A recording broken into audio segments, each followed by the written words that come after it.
a kid in the 90s, so I was a 90s kid. You enjoyed the best of 90s snacks and 2000 snacks.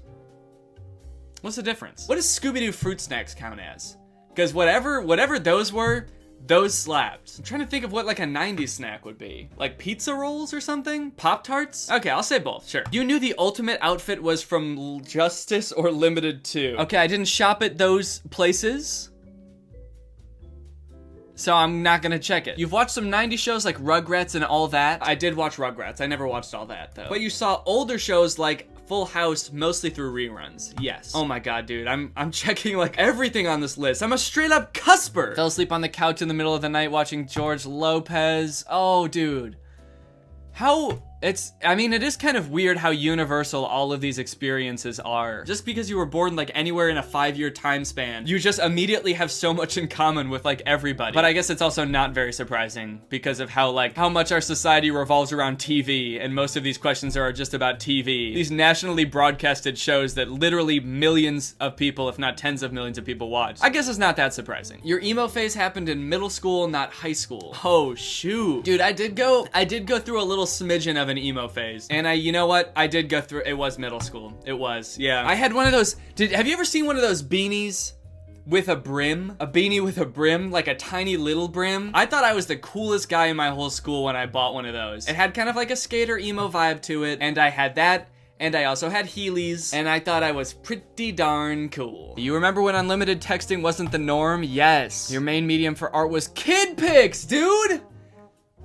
Oh, I forgot about Kid Pics. Did y'all fuck with Kid Pics or what? Kid Pics was like a program on the computer, which is sort of like Microsoft Paint, but like a fun version that had all these cool brushes and tools. And you could put little stamps down, and you could, oh dude, this is, whoa, this is bringing back really deep memories of making the circles. Okay, this is a millennial moment right here, guys. I know my millennials in the comments are gonna fuck with the Kid Pics nostalgia. You played a lot of Club Penguin. Yes, I did. You watched the cringy millennial versus Gen Z fight online and just quietly minded your own business because you don't really want to claim either. I guess so. Sure, I'll check that. All right, show me my results. You're a zillennial.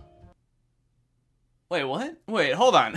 Okay, this quiz is called If You've Done More Than 30 of These Things, You're a Zillennial. I didn't check more than 30 of these things. I checked 28, and my result was, you're a zillennial! You're definitely a millennial Gen Z cusper. I feel like I'm not. I feel like that this goes against the whole title of the quiz. You were born in the late 90s or very early 2000s. I wasn't. I was born in the mid 90s. This quiz is straight up wrong. You're also probably not too sure where the heck we fit in right now, but at least we're all confused together. I feel like you're more confused than me. You made this whole quiz wrong. Okay, well, you know what I think I learned from this? I think that I am a millennial technically in the year that I was born, but I think that like because I'm on YouTube so much and TikTok, I sort of understand maybe a little bit more Gen Z stuff than most millennials do. I think that's what I'll say. Okay, well that was fun, but now it's time to talk about our sponsor. This video has been sponsored by Current, aka the future of banking, and today they are actually going to be helping me give back to you guys. Current, if you did not know, is a mobile bank. They're a real bank with a Visa debit card. This is my card. And a really cool thing about them is they told me for this sponsorship, they specifically want to help me give you guys money. So they're giving me $5,000 to give to you guys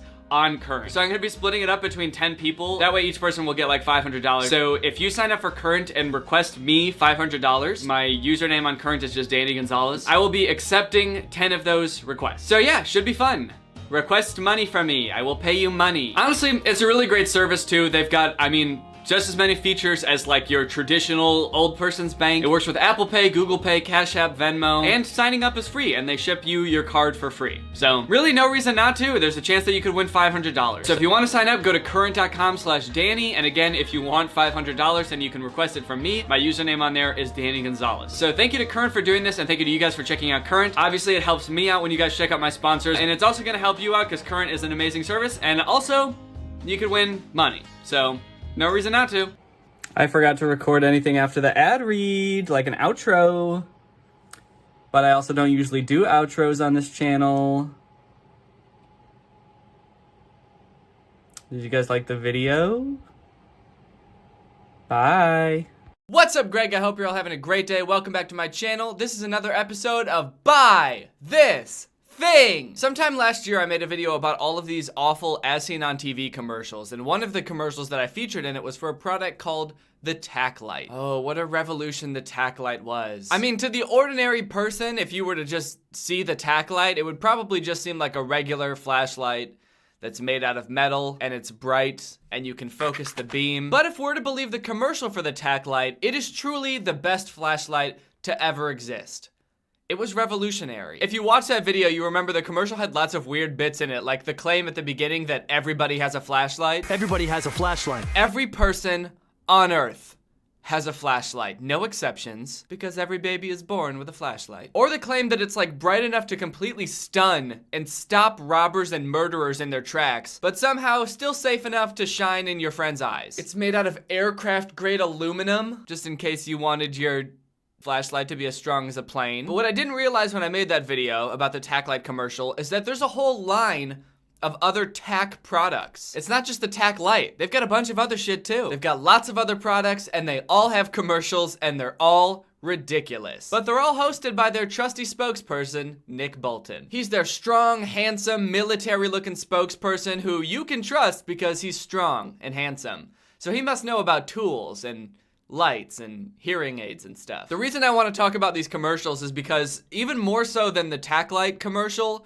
these commercials make some pretty lofty claims about their products, and some of the premises in their commercials are just super over the top. So as if the original tack light wasn't good enough, they now have a product called the Tack Light Pro. So the Pro usually indicates that this is meant for professionals in that field, and I guess I'm just curious as to what makes a professional level flashlight user. Like, how good at using flashlights do you have to be to qualify for their target audience for this product? Sometimes you need a flashlight, and sometimes you need a lantern. One of my favorite things about these commercials is that they always start out with a nice, relatable attention grabber that everyone can get behind. For the tack light, it was everybody has a flashlight. But now it's sometimes you need a flashlight, and sometimes you need a lantern. Huh, I guess he's right. Sometimes you do need a flashlight, but then there's other times, completely separate times, when you need a lantern. Well, if the first sentence of the commercial is true, then the whole thing must be. I'd like to buy all your products. Nothing's more relatable than a very straightforward fact. That's like if you saw an Old Navy commercial about their jeans that was like, sometimes you need pants. Old Navy. Nick Bolton here for the newest addition to our tactical line, the Tack Light Pro from Bell & Howell. Oh, and there's our boy, Nick Bolton. He's just turning around from working on his like camo army Hummer and his camo army pants. Nick Bolton is a real man's man. Now, when you need a flashlight, you'll have one of the best and brightest on the market today. And when you need a lantern, simply slide it open to reveal a Cobb LED so bright it can fill an entire room with light. Huh. That's weird. I like that they're like, in flashlight mode, it will be one of the best and brightest on the market. But then when they turn it to lantern mode, they're like, and in lantern mode, it can light up a room. Except, can it even? This room doesn't even look very well lit, and I'm pretty sure that there's other light sources in this room besides the lantern. I just feel like they skimped out on the lantern function of this flashlight. I mean, when I buy a tack product, I expect the best. I expect the best flashlight, the best lantern. After all, sometimes you need a lantern. Plus, like all of our tactical products. See, this is why you can trust Nick, because he's been in a tank before. Have you ever been in a tank? I don't think so, so you don't know jack shit about flashlights. But Nick has been in a tank. In fact, he might even live in the tank. I don't know. Plus, like all of our tactical products, this one is built like a tank. Whoa, it's built like a tank? So it has guns? Drop it on the ground and it keeps right on working. Oh. It can withstand heavy gunfire? Drop it in water, and you still don't have to worry. Oh. Nick Bolton is inside of it? No matter how extreme the conditions, you can always rely on a tack light. Aww. It can even survive getting run over by a tank. It just destroyed these other flashlights, but our tactical light, still working. That's what I call military tough. That's what Nick Bolton calls military tough. And if you're gonna believe anybody about what's military tough, it better be Nick Bolton, because he's in the military. Wait, he is in the military, right? Wait, has he ever actually said that he's like in the army or a vet or anything? I mean, he always says things are military tough, and he's always like working on military equipment, and he's always wearing camo pants. He's gotta be in the army, right? That's why they picked him to be the spokesperson, to talk about how military tough things are. Because he's in the army, or he's a vet that you can trust about military things. Right? NickBoltonFitness.com. So this is Nick Bolton's fitness website where you can learn about fitness from Nick Bolton. Meet Nick. What? No. Okay, awards. There must be some sort of military awards. No? Pro Physique, QVC, Gateway Natural Physique Champion, National Academy of Sports Medicine. There's nothing about being in the military. Are you telling me that Nick Bolton is an actor? Then why did they hire him to talk about what things are military tough? Why is he always wearing camo pants? Why is he in a tank? He's just some guy who's strong? What does he know about military tough? I mean, I probably know as much about military toughness as he does. Okay, that's probably not true, but most people probably do. I feel so betrayed and lied to by Nick Bolton, but I'll be damned if it doesn't make me want to buy a TacLite Pro. So they've got lots of light-related products. They've got the TacLite, they've got the TacLite Pro, and they've even got the TacLite Power Pro. These days, it seems everybody has a tactical flashlight. Does it? I don't think it does. I think I could name a lot of my friends that don't have tactical flashlights. That's weird. It's like they ran out of relatable things to say at the beginning of their commercials. Like, can't you just say, sometimes it's dark, and then start the commercial? So now, it's time to take things to the next level. Oh, and here comes Nick cruising up in his fucking tank. Why do you have a tank if you're not in the army? I mean, if he was in the army, it would make sense because we all know that everybody in the army gets a tank. But how did Nick get one? Nick Bolton here with the newest addition to our tactical line. We call it the TacLite Power Pro. Power Pro is twice as good as the original. It's twice the power, so it's twice as bright. The lies never stop. I thought the TacLite was the most powerful flashlight that could ever be conceived. But here comes the TacLite Power Pro with twice as much power and twice as bright as the original TacLite. So why should I buy the TacLite Power Pro when I know next year they're probably gonna come out with the TacLite Super Mega Power Pro Ultimate that is gonna be twice as bright as this one? I feel like we need to pause for a sec because I feel like they're treading into dangerous territory here. I mean, the original TacLite was already bright enough to stun murderers. It's visible from like 2 nautical miles away, they said. And this one is twice as bright as that. I feel like if these TacLites get any brighter, like the second you turn it on and point it at something, it's just gonna burst into flames. Imagine somebody breaking into your house in the middle of the night and you take out your new TacLite Ultimate and you put it in self-defense mode and you shine it at the intruder and you just set him ablaze. Now that is a self-defense mode. They've got other great products that have nothing to do with light, such as Tac Mender, so you can fucking glue your pants back together. A torn pocket in everyday life? Oh, man. That's no problem. But what do you do when it happens in the field? Oh, no. Oh no! Oh, man. Oh man! I'm Nick Bolton, and I use this, Tac Mender. Liquid sewing solutions aren't new, but some of us, we need tougher solutions that can hold up in the harshest conditions. Man, shut up. We know you're not in the army. It's so weird. It's like they're trying to make it seem like he's like a military expert without ever actually saying it. Like putting this clip of people army crawling under barbed wire, a thing that you do in like military training camps, over him talking about how some of us need a little bit stronger glue. If they're not trying to imply that he's in the army, then I don't know what they're trying to imply. But some of us just sometimes randomly put on military gear and army crawl under barbed wire fence for fun. And so we need better glue for when our clothes rip. Use it to fix a belt loop or patch a hole. Even the most embarrassing tears are quickly and durably repaired. Why would the level of embarrassingness have anything to do with how fixable the tear is? This glue can withstand unprecedented levels of embarrassment. Even though it seems like most of their products are being marketed towards like middle-aged people to older people, a lot of their commercials add in these really high-stakes scenarios that like no average person would ever come across. Like this commercial for the Tac glasses. Look, ordinary sunglasses just make things darker, which could be deadly in a tactical situation. But Tac glasses improve optical clarity, so you can see clearly even in low light. You know, like when you're just taking a casual hike out in the wilderness and some dude in full military garb pops out with binoculars and a walkie-talkie and orders a missile strike on you. You'll be prepared with the Tac glasses, because you'll see him, and then you'll blow up. Okay, the Tac glasses seem great, but what about when you need a lighter, but you're all wet because you're sneaking around a swamp in full military gear? A problem we all face. But don't worry, because the Tac lighter works even when it's wet, so you can continue to do whatever the fuck this is. And I'm just gonna go on record and say if this dude isn't in a military situation right now, then whatever he's doing is almost definitely illegal. Body cams are revolutionizing law enforcement. But cops aren't the only ones who could use a personal camera. I wanna meet the people who make these commercials. Because do they think that this is how real life is? Yeah, I do need a body camera on me at all times because this is something that could definitely happen in just this way. I'll be walking to my car and some teenage hooligan will come along skateboarding on his skateboard, scratching every car he sees with his key, and as he rides away, he'll hold up his key so I know that he's keyed my car with a key, and he'll snicker at me.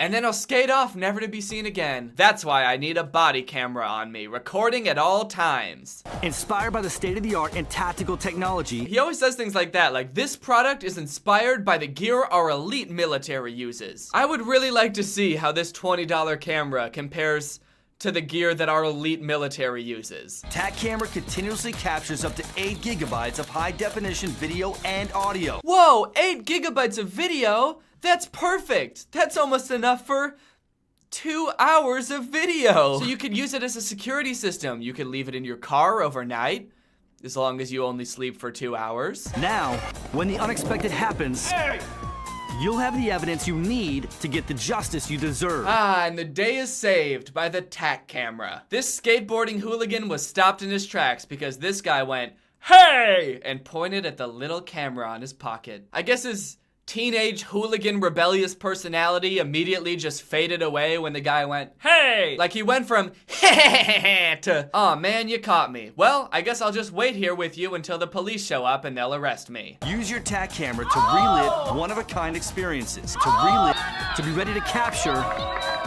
every magic moment. Did they green screen themselves?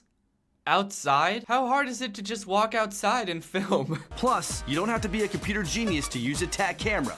With just a few clicks, you can view, download, and save your videos for later. Wow, this does look pretty easy. You just plug it into your computer and click randomly on your trackpad a few times, and the video just comes up and starts playing. TAC camera is everything you've come to expect from a quality Bell & Howell product. It's what I call military tough. Shut the fuck up. State-of-the-art body cams can cost hundreds of dollars. That's because they're good. But you won't pay that much for a TAC camera. That's because it's bad. You know how I know it's a bad camera? Because they never once show footage from the camera. And I've looked at reviews on YouTube of the camera, and it's a really bad camera. Well guys, that's about it. I think it's safe to say I'll be buying all of their products. I hope you guys enjoyed this video. If you're new here, make sure you subscribe and turn on my notifications to join Greg. Greg is my fan base on YouTube, and all you have to do is subscribe and turn on notifications to become a Greg yourself. Greg is the strongest army on the internet and the fastest growing army on the internet. Please don't look that up. Whatever you do, don't Google it. I mean, if you did, don't get me wrong, it would say that I was right, but please don't Google it because it's a sort of a trust exercise, and you can't really be Greg if you don't trust me, so please don't Google that. All right, that's it for this video. Thank you, Tessa or something, for turning on my notifications. You are truly Greg. I'll see you guys next time with a really interesting video where I find out that I'm half elf. Bye! This video is over now. Go find something else to watch, or just watch this video. I know we had a lot of fun, but you can't stay on this end screen forever. This video is over now. So why are you still watching this? Do you not?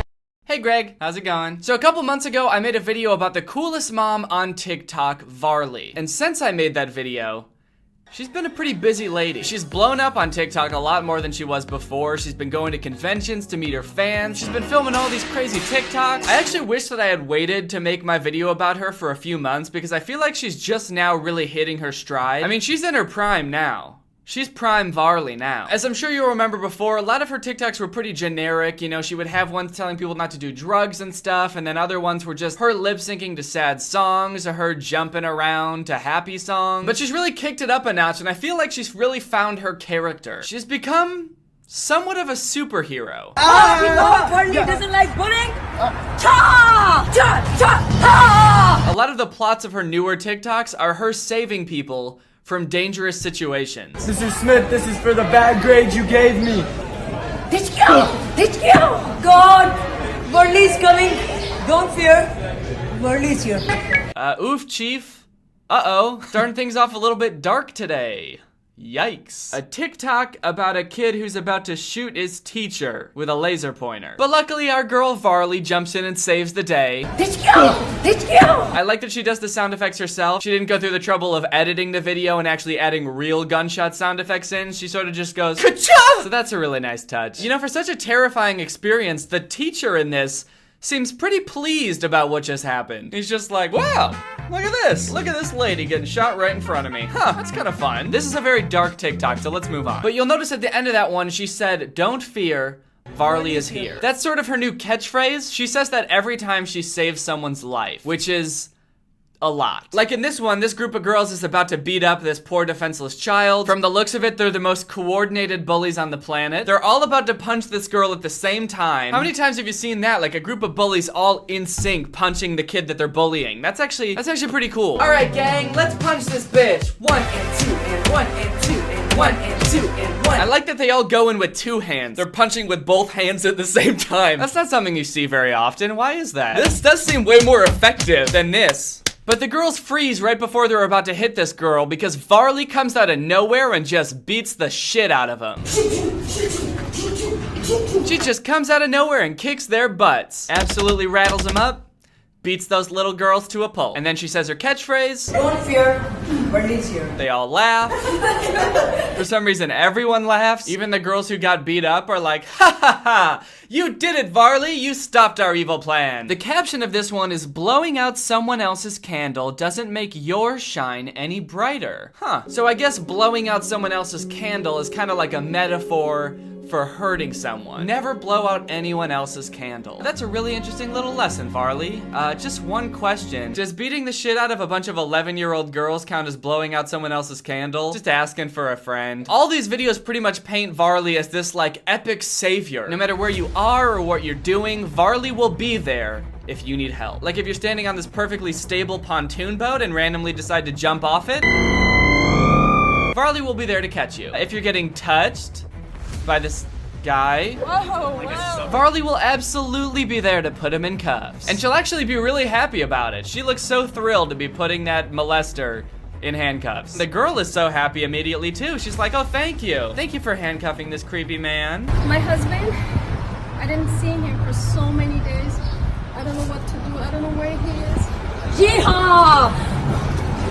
Don't fear, Varley's here. Okay, now her powers are starting to seem a little bit supernatural. How did she find this girl's husband? He's been missing for days and all of a sudden Varley comes out of nowhere like, yeehaw! That's her other catchphrase, I guess. Aside from don't fear, Varley's here. Yeehaw! I may be a superhero, but I'm also a cowboy. And then at the end of the TikTok, the husband starts to walk away. Like he's like, I don't want to be here. I left on purpose. Weirdly, a lot of these have the exact same script, which is surprising, I know. There's these ones that are almost completely identical that she keeps doing. It starts out with a girl eating something yummylicious. Yummylicious! Yummylicious! Then someone comes to steal that thing that's yummylicious.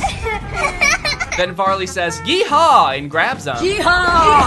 Yeehaw! And then the girl gets her tasty treat back. Don't fear, Varley's here. Another thing that's happened since I made my last video about Varley is that she actually made a video responding to me. Danny, I also wish to be famous like you, but not by stooping low, hating others, and putting them down. I believe in rising by lifting others. To gain some likes and followers, I can also make a powerful hate response on your videos and give you the weirdest reviews. But sorry, that's not me. I love more, hate less. That's who I am. Varley. Varley. Varley. Varley. Varley. Varley. Varley! So the message of that video is love more, hate less. And she's really been hammering that message home recently, as you can see in her TikToks. Love more. Hate less. Love more. Hate less. Love more. Hate less. Stop! Tag yourself. I'm the dude yelling, stop! Please stop! In the background. I kind of feel like I'm being brainwashed in these. I kind of just Love more. Hate less. Love more. Hate less. kind of Love more. Hate less. Love more. Hate less. Love more. Hate less. Anyway, that was weird. But you know, in her response video, she was right. I was a little bit harsh on her, which is why initially I wasn't gonna make a follow-up on it. She released that video like months ago, and I was like, you know what, that's fine. Love more, hate less. We could just move on from here, and I won't make a big stink about it. We don't need to make this into like a beef thing. But a few days ago, she released a professionally produced 5-minute long action movie in which she plays a superhero, and I can't not talk about it. But Varley was right when she said to love more, hate less. I am a changed man now, so I'm not gonna give this movie a negative review. I'm not gonna spend the whole time making jokes about it. We're gonna watch this movie in its entirety, and I'm only going to say nice things about it. I'm not gonna say a single mean thing. But before we get into that, guys, we are like 3 weeks away from the start of the tour. It's gonna be a lot of fun. It's gonna be me, my boy Drew, and my boy Curtis performing live stand-up, performing live comedy songs, little jokes and skits for the whole world to see. Chances are, if you live in the US, we're coming to somewhere near you. So if you want to get your tickets, go to wearetwodifferentpeopletour.com. Get those fast because the tour is coming up fast. Ricky's Food Service Distribution presents. Is that like a catering company? That is cool. That's awesome. I gotta say, I've actually never seen an action movie sponsored by a catering service before. That is very neat and different. So the movie starts off with this kidnapping scene. It's this little schoolgirl. She's being kidnapped by a bunch of angry men.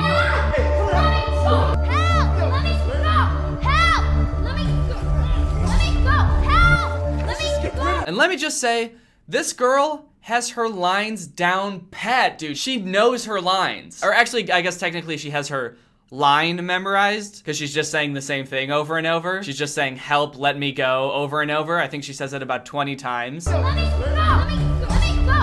But man, she really has that line down. She knows how to say those words. I like that she says it with the exact same rhythm every time. Like, she's never like, help, let me go. She's always, help, let me go. Help, let me go. This girl has a killer flow. I mean, that rhythm, that's awesome. Then we get our first look at our hero, Varley. It looks like she was working nearby. Maybe she's like a mechanic or something, and she heard all the hubbub, so she's come to check out what's going on. And she takes a good long look at him.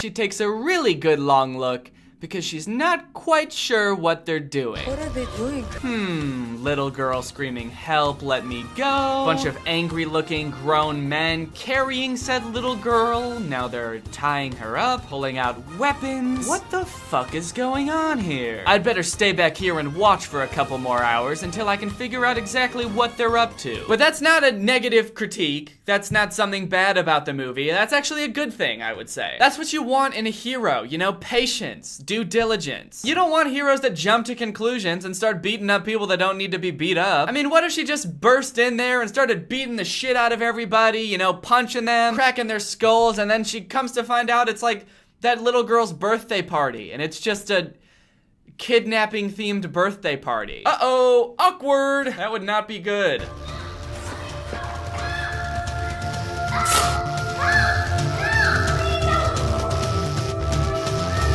I don't know what's going on here, but you need to let this little girl go. Okay, she's also a very humble hero, admitting that she still has no idea what's going on. I guess she still hasn't picked up on the very strong context clues that this girl is being kidnapped, but, you know, at least she's willing to admit it. Like, if Tony Stark was in this situation, he would be a corpse on the floor, but if Captain America was in this situation, he would never admit it. He would just jump in there, fists a swinging, and start taking bad guys out, not even admitting that he has no idea what's going on. She quickly realizes that she's no match for this group of strong, muscular men, but Varley must have thought that the schoolgirl's line was pretty cool because then she starts reciting it. Let me go! Let me go! Let me go! So we're 1 minute and 11 seconds into the movie so far, and there's been a lot of dialogue, and a shocking amount of it has been the same things repeated over and over, which I'm not saying is a bad thing, you know. Popular songs have a chorus. Why can't movies have lines that they repeat over and over? It's like the chorus of the movie. Help, let me go. Help, let me go. The group of guys must have knocked Varley out because then she wakes up in this weird room. It's lit only with red lights. It's a very ominous place. She's locked up. It looks like she's chained to the leg of a table. Where am I? And things are looking pretty bleak. I mean, it's pretty clear thus far that Varley's just a regular woman. She doesn't possess any superhuman strength. She's got no way to finagle herself out of these locked up chains, so I really fear what's coming for Varley. But then she finds a cool looking amulet on the table and she kicks it off the table and she looks at it and then she immediately becomes a superhero. She bursts out of the room and suddenly she's like Black Widow. Or I mean, she's her own original superhero that we've never seen the likes of before. She suddenly has magical superpowers because she looked at a necklace. Man, these villains are pretty dumb, huh? I mean, that seems like a pretty major oversight on their part. Didn't I say you weren't getting away with this? No, I don't think you did say that. Did she say that? I don't know what's going on here, but you need to let this little girl go. No, the only thing she said so far was, I have no idea what's going on. Please let the girl go. Oh, and she also said, let me go. But no, she never said, you're not getting away with this, because she didn't even know what this was. I guess those guys must have hit her really hard on the head. She woke up and she like lost all her memory, and that was a genuine question. Then there's this long ass fight scene where Varley totally kills it. I mean, she just plows through these guys. She beats the shit out of them like they were a bunch of 11-year-old girls in her TikToks. But she's actually not this time. She's actually not beating up a bunch of little girls. She's beating up a bunch of grown men. This fight scene, I have to say, is actually pretty impressive. It looks like it was coordinated by professionals. All of these dudes look like they're actual professional stuntmen, and they do a good job of making Varley look like a badass in most of it. They take the hits really well. They make it look like she's absolutely sending them across the room, just launching them, cracking their ribs, all that good stuff. There is this one small timing issue where the boss of the group sees that Varley is beating up all of his men, so he grabs a rope and he starts walking towards the little girl like he's gonna strangle her. And he's about 7 feet away from the girl when he does this, so it should take him about 1 second to get to the girl. But Varley still has to fight through like 3 dudes. So she does that, and it takes her like a minute. And you can see in the background of some of those shots that the boss has already gotten to the little girl. So it's not looking so good. It's seeming like he's definitely over there strangling that little girl. But then she finishes fighting, and she looks over to the boss, and he's somehow just now getting to the little girl. Oh, this is gonna hurt. So look, I could complain that this is a timing issue and it doesn't make any sense, and that they should have maybe planned out this section a little bit better. But I said I wasn't gonna say anything negative about the movie, okay? It's a perfect movie. And guys, I know Varley, and she wouldn't make this mistake. She would never put a weird plot hole that doesn't make any sense in one of her videos. It's pretty clear to me that Varley fought these guys so hard and killed them so fast that she actually created a time vortex, and it sent her back in time a few minutes, back to when the boss was just walking up to the little girl. Varley fought so good that she can time travel now. Anyway, she beats all the bad guys, she beats the boss, she goes and saves the little girl, and the little girl calls her a savior. You were amazing. Who are you? Varley. The savior. And that's the end of the movie. All in all, did I like this movie? Yes. Was this movie perfect? Yes. How many thumbs up would I give it? 10. Great action, great writing, and all in all, a very cool origin story for a superhero. I mean, personally, with the Avengers getting so big and these giant blockbuster movies, I've gotten pretty annoyed with the superhero formula. You know, like these well thought out and well written origin stories with these characters that we get to know and love, and then they get these superpowers that make sense based on their circumstances. You know, I'm just tired of that. I'm tired of all of that good writing. Make it stop. What I want is, you know, just some random character that we know nothing about to waltz into a situation that makes 0 sense to them, and then, like, I don't know, stare at a necklace that gives them vague superpowers. So what I want from this video is not for you guys to, like, be like, oh, Varley is so weird, I should go and harass her on her accounts. Definitely don't do that. You know, sure, this video is weird, but I make these videos so that we can laugh about it together, not to, like, target her and spread hate in her direction. I just think it's fun to laugh about these things between us. So that's not what I want you leaving this video coming away with. What I really want you guys to leave this video thinking about is Dolphin Man. Dolphin Man.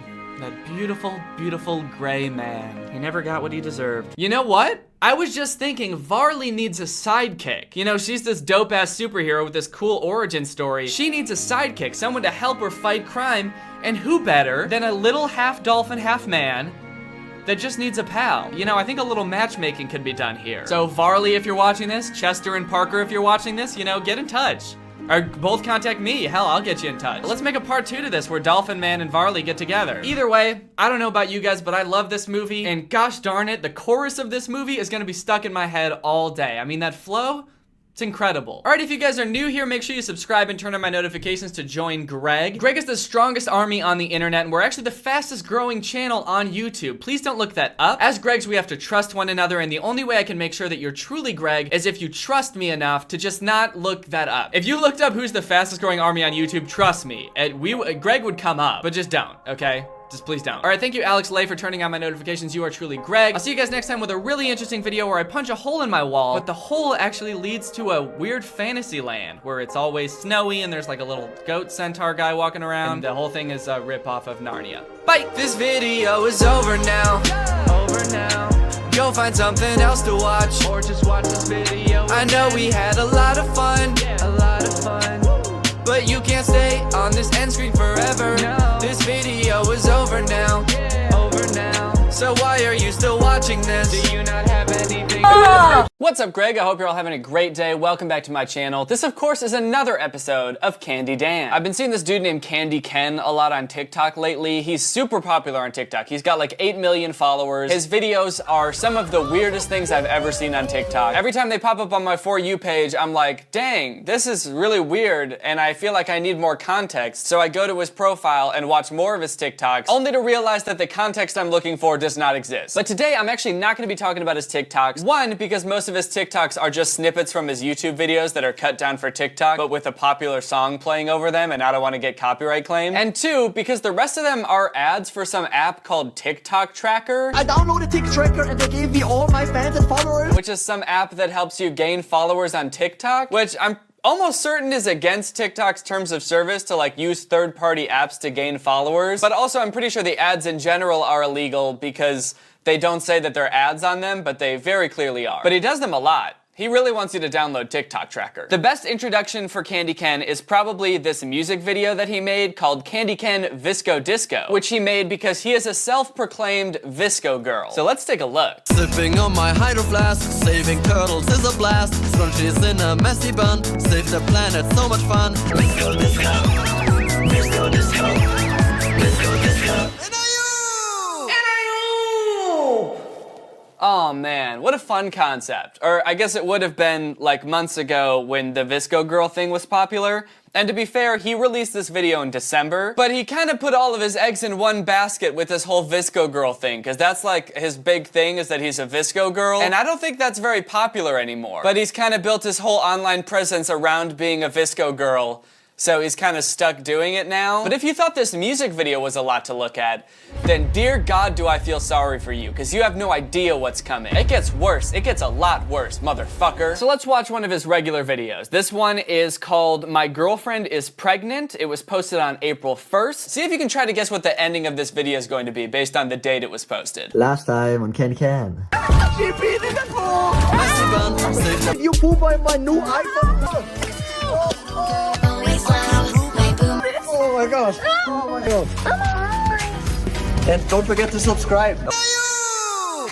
Oh man, this is gonna be fun. This is gonna be a really fun video. I realized right off the bat, this is not a very good first impression of Candy Ken. He seems to be caught in some very compromising circumstances. In the first one, he's like, oh, my girlfriend peed in the pool, ew! But he's also like not leaving the pool, he's just kind of standing there. And then in the next shot, he's dancing with her in the pee, just dancing in her glowing fluorescent pee. And then in the next shot, his girlfriend poops on his phone. So I don't know if his girlfriend's like supposed to be 1 year old or why she's always pooping and peeing everywhere. They never explain it, but it definitely makes you worried about what's gonna happen in this video, doesn't it? If that's what happened previously on Candy Ken. Also, is this not the most confusing previously on this show sequence you've ever seen? Like, how did that in any way help us figure out what's going on in this series or what's about to happen? Just like, oh no, my girlfriend peed in the pool! Yay, let's dance in the pool! Oh, now she shit on my phone! Now my girlfriend's killing my dog! Guys, my bones are getting squishy. Don't forget to subscribe. I honestly feel like I would have been better off with no introduction, because I really feel like I'm flying blind and confused into this video. I don't know what to expect, but only one way to find out. Oh my god, baby, what's happening? I feel really sick. I feel freaking sick. Oh no. Oh no, she's coughing, guys. Oh no. Actually, wait. What is it? It's my belly. Your belly? My belly. What's wrong with your belly?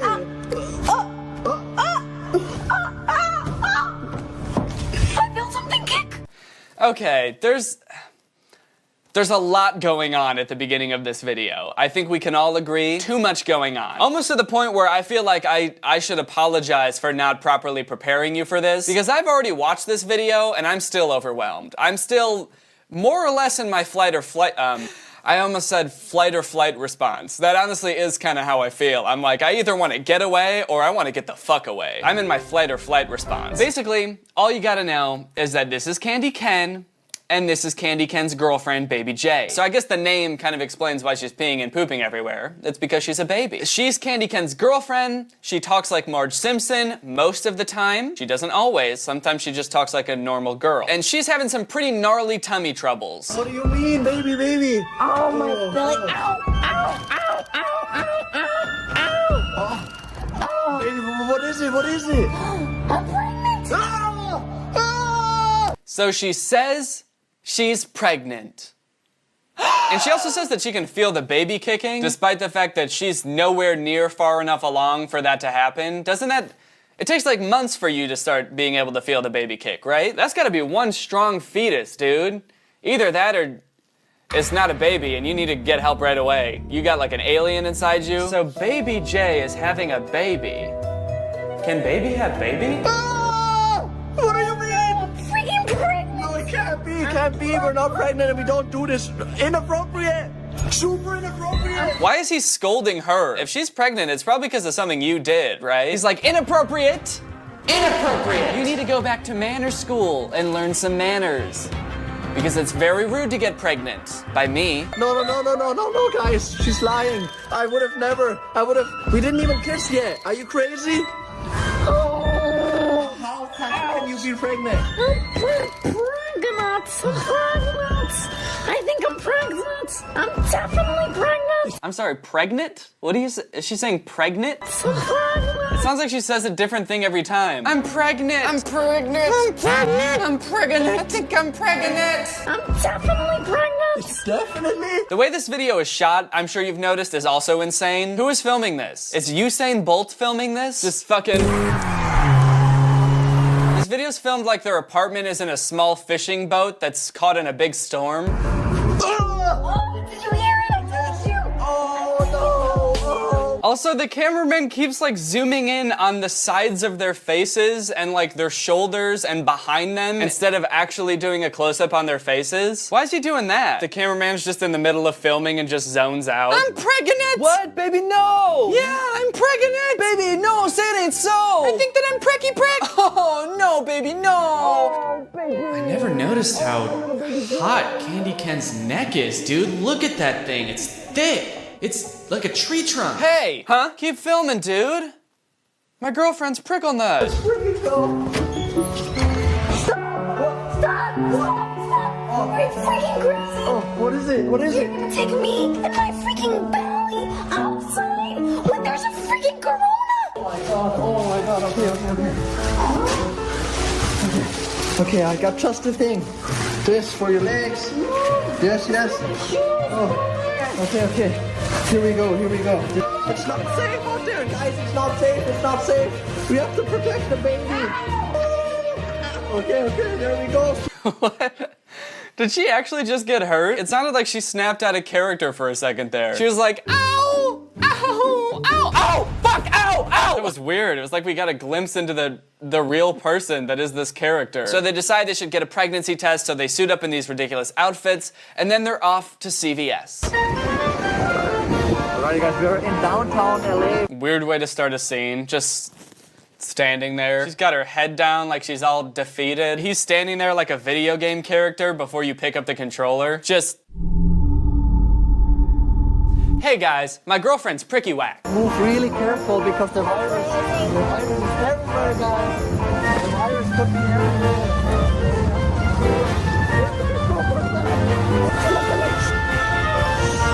Oh, we have to be super careful, guys. The virus could be everywhere. Do they think the virus is like a dinosaur or something? They're like crouching, trying to stay really still, being like, shh. Guys, we gotta be careful. The virus could be anywhere. And its vision is based on movement. Excuse me. Just not talking to anyone. Who's she talking to? There's no employees around. Just walking around the aisles of a store, not talking to anyone. Like, excuse me, where's the pregnancy tests? I'm pregnant. I am pregnant. Well, look at this wall. You see the plastic wall? Yeah. Did she not know they were filming? She's just like, yeah. He's like, wow, look at this plastic wall. Babe, check out, they got a big plastic wall over the pharmacy. She's just like, Yeah, I get it, babe. why do they keep in the parts where she breaks character? Please, no, baby. Please, no. Are you crazy? One of my favorite parts about their videos, this happens in like all of them, is that like every other word out of their mouth is, are you crazy? Are you crazy? Are you crazy? Are you crazy? Are you crazy? Freaking crazy. They say it so much. In this video alone, I think they've said it like 5 times already. And you know what? I'm starting to think it's because they both actually are crazy. Are you crazy? Yes. Are you crazy? Yes. Are you crazy? Yes. Are you crazy? Yes. Are you crazy? Yes. Are you crazy? We got the pregnancy test, now we can find out about the belly. Hurry up, I have to pee, Boomer. Okay. We're gonna go home and we're gonna find out if baby Jane is pregnant, guys. Oh my god. I really hope not. Oh my god. It's my freaking stalker. No way. That's my stalker.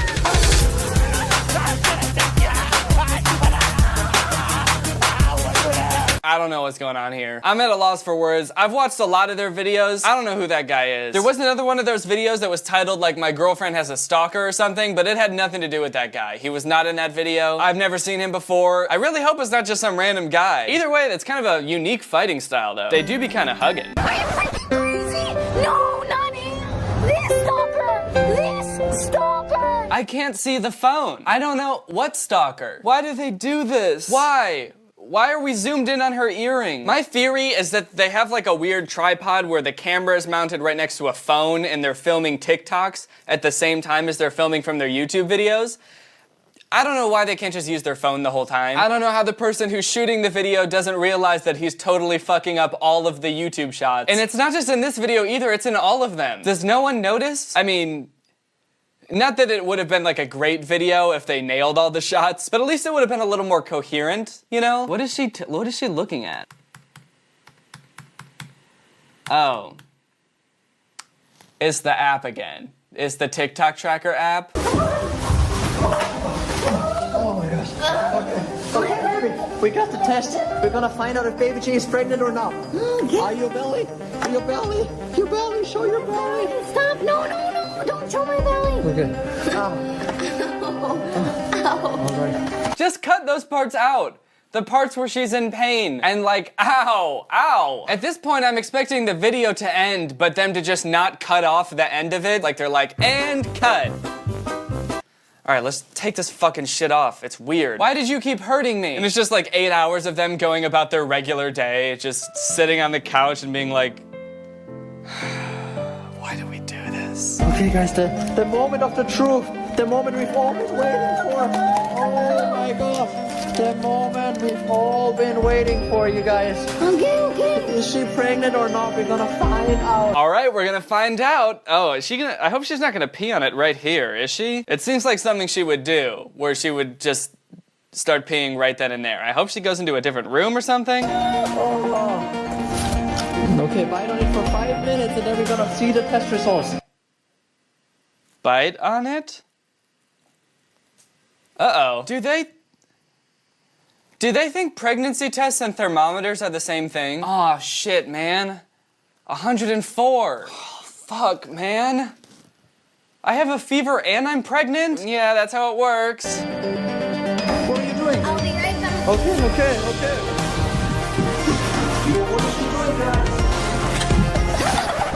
I'm really gonna get him this time. I'm gonna get him super hard. Okay, Now he's breaking character. Like, the second he's not in the shot, he's just like, okay, cool, I'm gonna go get a snack. The shot kind of had like Bigfoot vibes. Many people have seen this man, but none have gotten close enough and lived to tell the tale.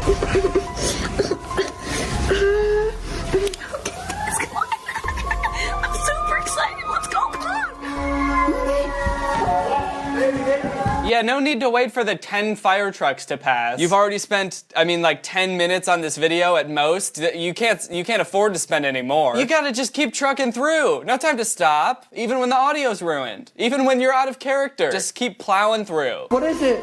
What is it? Baby, baby. I'm pregnant. No. I'm pregnant. Oh my God, 1 stripe says not pregnant, 2 stripes is pregnant. 2 stripes. I have 2 stripes. Oh my God, oh no. She's pregnant. Wow.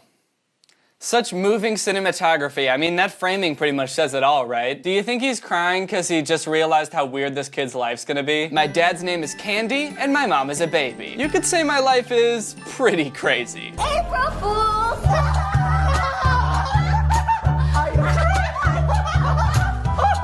You got me so good. Don't miss the next episode. Well, that's the end of that video, and I was gonna watch more, but quite frankly, I'm exhausted from that. Which means, now it's time to hear from our sponsor, ExpressVPN. Been spending a lot of time on the internet lately, have ya? Me too. That's because we live in the 21st century, and that's what people do. We go on the internet, and we browse. Now more than ever, I've been browsing, I've been surfing, I've been logging on to the World Wide Web, which is why I'm glad that I have ExpressVPN. Not just because it keeps my data safe from my internet service provider or online advertisers knowing what I'm up to, but also because ExpressVPN makes your internet better. It gives you more possibilities. You can watch more videos on streaming services. For example, you can watch Harry Potter on Canadian Netflix. All you gotta do is get ExpressVPN, change your server location to Canada, log into Netflix, and bada bing, bada boom. You got Harry, Ron, and his friend Weasley, and they're all going on their wacky, fun adventures. I legitimately use ExpressVPN every day. It's on all of my computers, it's on my phone, because I want to keep my data safe, and I want to have an enjoyable internet experience. ExpressVPN's got the fastest speeds, they've got 24/7 customer support. It's super easy to use. Couldn't be easier in my opinion. You just click the button, and then suddenly, you are using it. They're also the best rated VPN out there. They're rated #1 by TechRadar, CNET, The Verge, and most importantly, yours truly. So find out how you can get 3 months for free by visiting the link in the description. That's expressvpn.com/Danny Gonzalez. One more time for the kids in the back. That's expressvpn.com/Danny Gonzalez. ExpressVPN's a great service. Again, I use it every day, so I hope you guys enjoy using ExpressVPN as much as I do. So thank you for checking out ExpressVPN, and thank you to ExpressVPN for sponsoring this video. All right, well, that's it for this video. If you guys are new here and you're not subscribed yet, make sure you subscribe and turn on my notifications to join Greg. That's all I have to say about that. No explanation. Thank you, ugly ass bit, for turning on my notifications. You are truly Greg. I'll see you guys next time with a really interesting video where I climb up a telephone pole. And then I live there. Bye! This video is over now. Go find something else to watch, or just watch this video. I know we had a lot of fun. But you can't stay on this end screen forever. This video is over now. So why are you still watching this? Hello everyone, welcome back to my second channel. I'm very excited to have you here today because today I'm going to be exposing the world's most evil babysitter. I just found this channel called Generation Hope. It's sort of like Darman, but if Darman's videos were even lower budget. Each video is sort of like a mini movie. They're scripted out, there's a moral at the end, very emotional, very intense. And this video I want to talk about today is called Evil Babysitter Drowns Kid in Pool, Leaves Him for Dead. Without a doubt, this has to be the world's most evil babysitter. Since I just stumbled upon this channel and I watched this entire video, I want you guys to watch it too. This video is really bad. The video is 10 minutes long, and I think they probably spent like 11 minutes filming it. Let's go ahead and watch.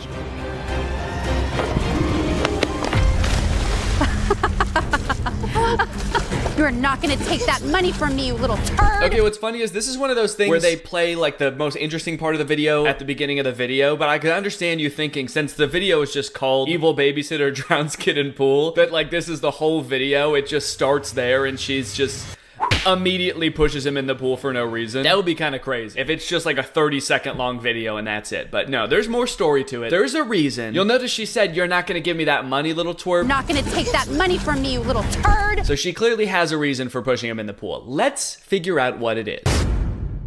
This is gonna be the biggest score yet. Have you figured out how much we're gonna make? Yeah, it's gonna be over $500,000. Are you sure we won't get caught? What do you think the director told him right before he did this take? I feel like there has to be some kind of strange direction that made him say the line like that. Are you sure we won't get caught? Okay, so deliver this line like you're a bad guy, you're a burglar, you're gonna steal some money, but you also accidentally just took way too many Xanaxes. Deliver this line like you're a prototype humanoid robot. Deliver this line like it's your first time ever talking and you're just sort of dipping your toe in the water to see how it feels. All right then.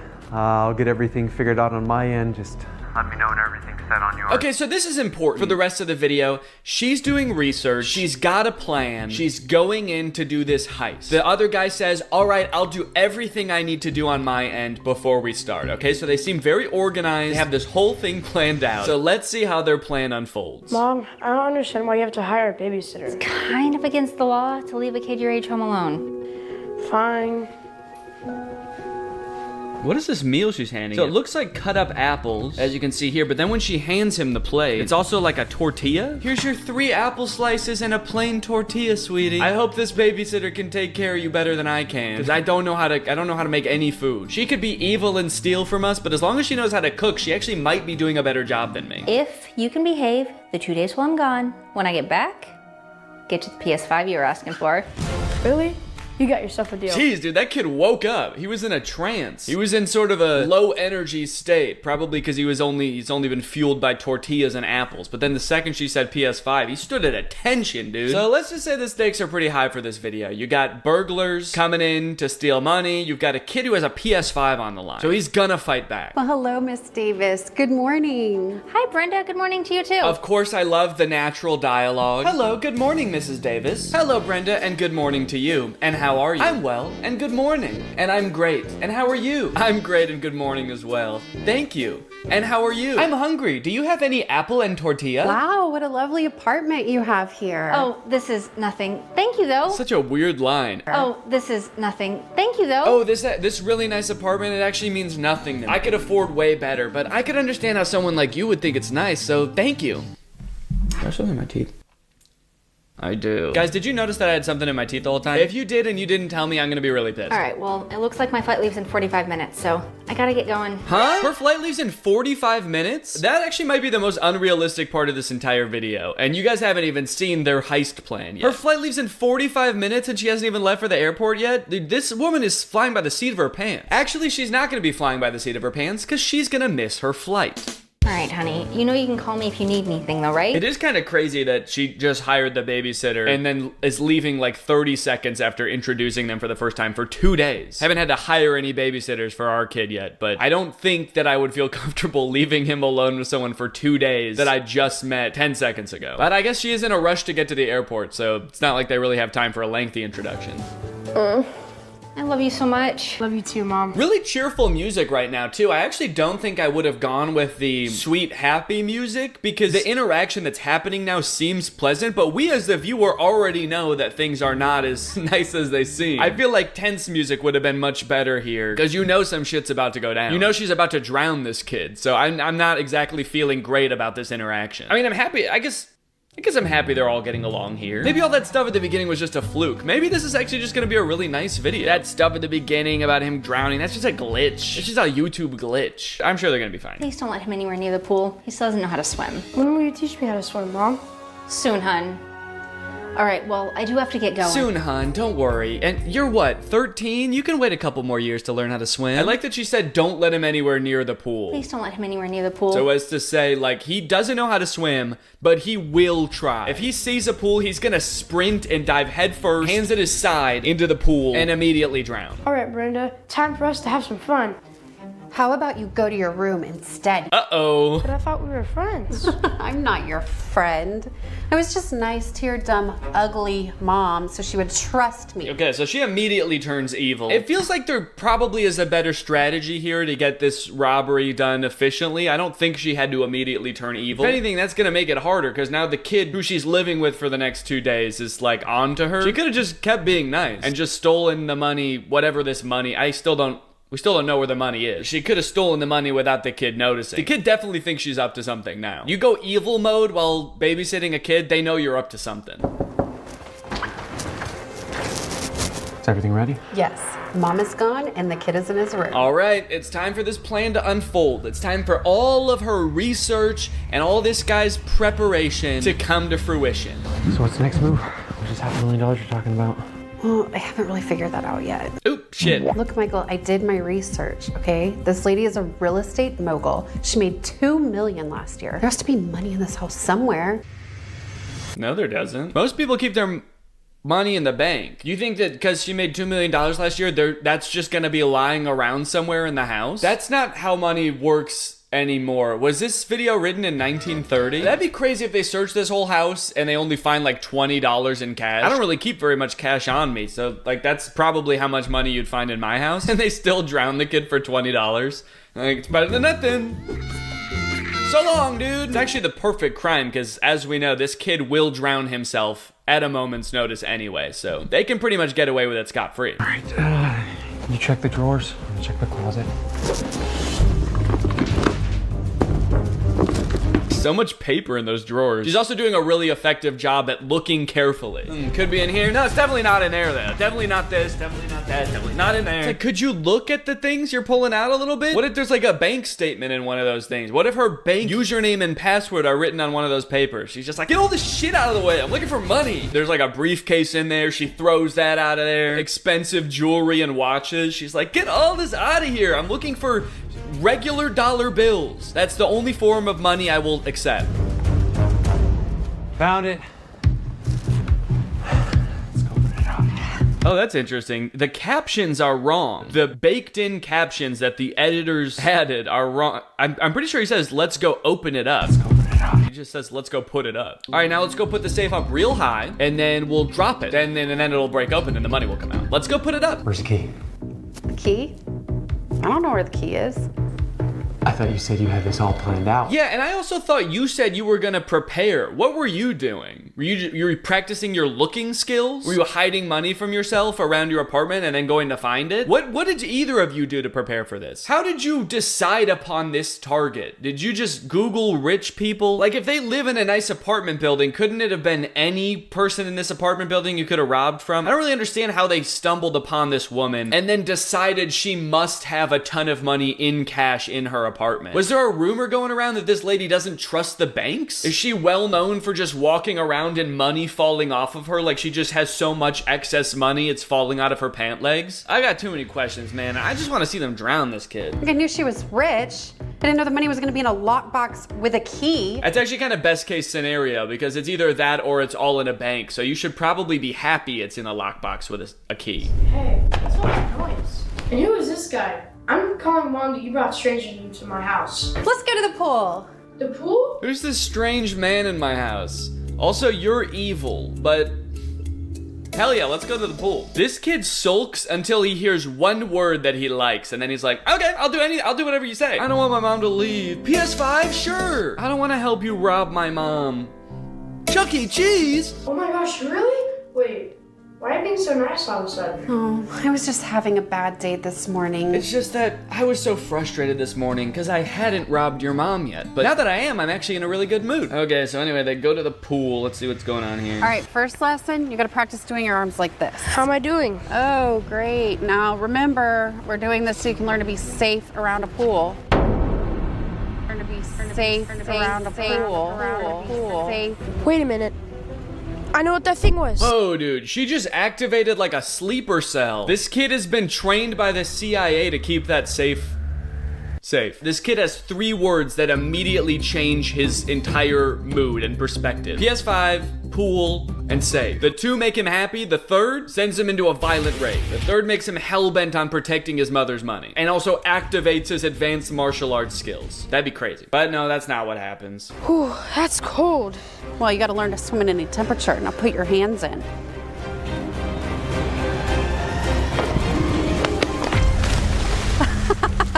The running start is crazy. She could have easily just given him a little shove and he would have fallen in. But hey, I guess she was just, you know, she was having fun with it. You gotta get a running start. You gotta make the job fun somehow, man. You're not gonna take that money from me, you little turd! I don't think he necessarily wants the money. It's not like you guys are both competing to steal from his mom. I think he wants to keep the money. Like, keep it for his family. I don't think he's trying to take it from you. It's not your money, you know? That's wild if she thinks that he's competition. Why is there so many people here trying to steal this money? This little kid who keeps calling that lady mom? He must be another undercover burglar. I have to kill him. Where's the little kid? I took care of him. It also feels like they could have just taken this safe home. Like, the second they found it, they could have just left. And then the kid would have come out of his room and been like, where's my babysitter? Oh, well. And then they could have just pried it open when they got home. Just seems like a really roundabout way to rob someone, man. But, you know what? They're the professionals, and this is real. This did really happen, so who am I to poke holes in it? I did it.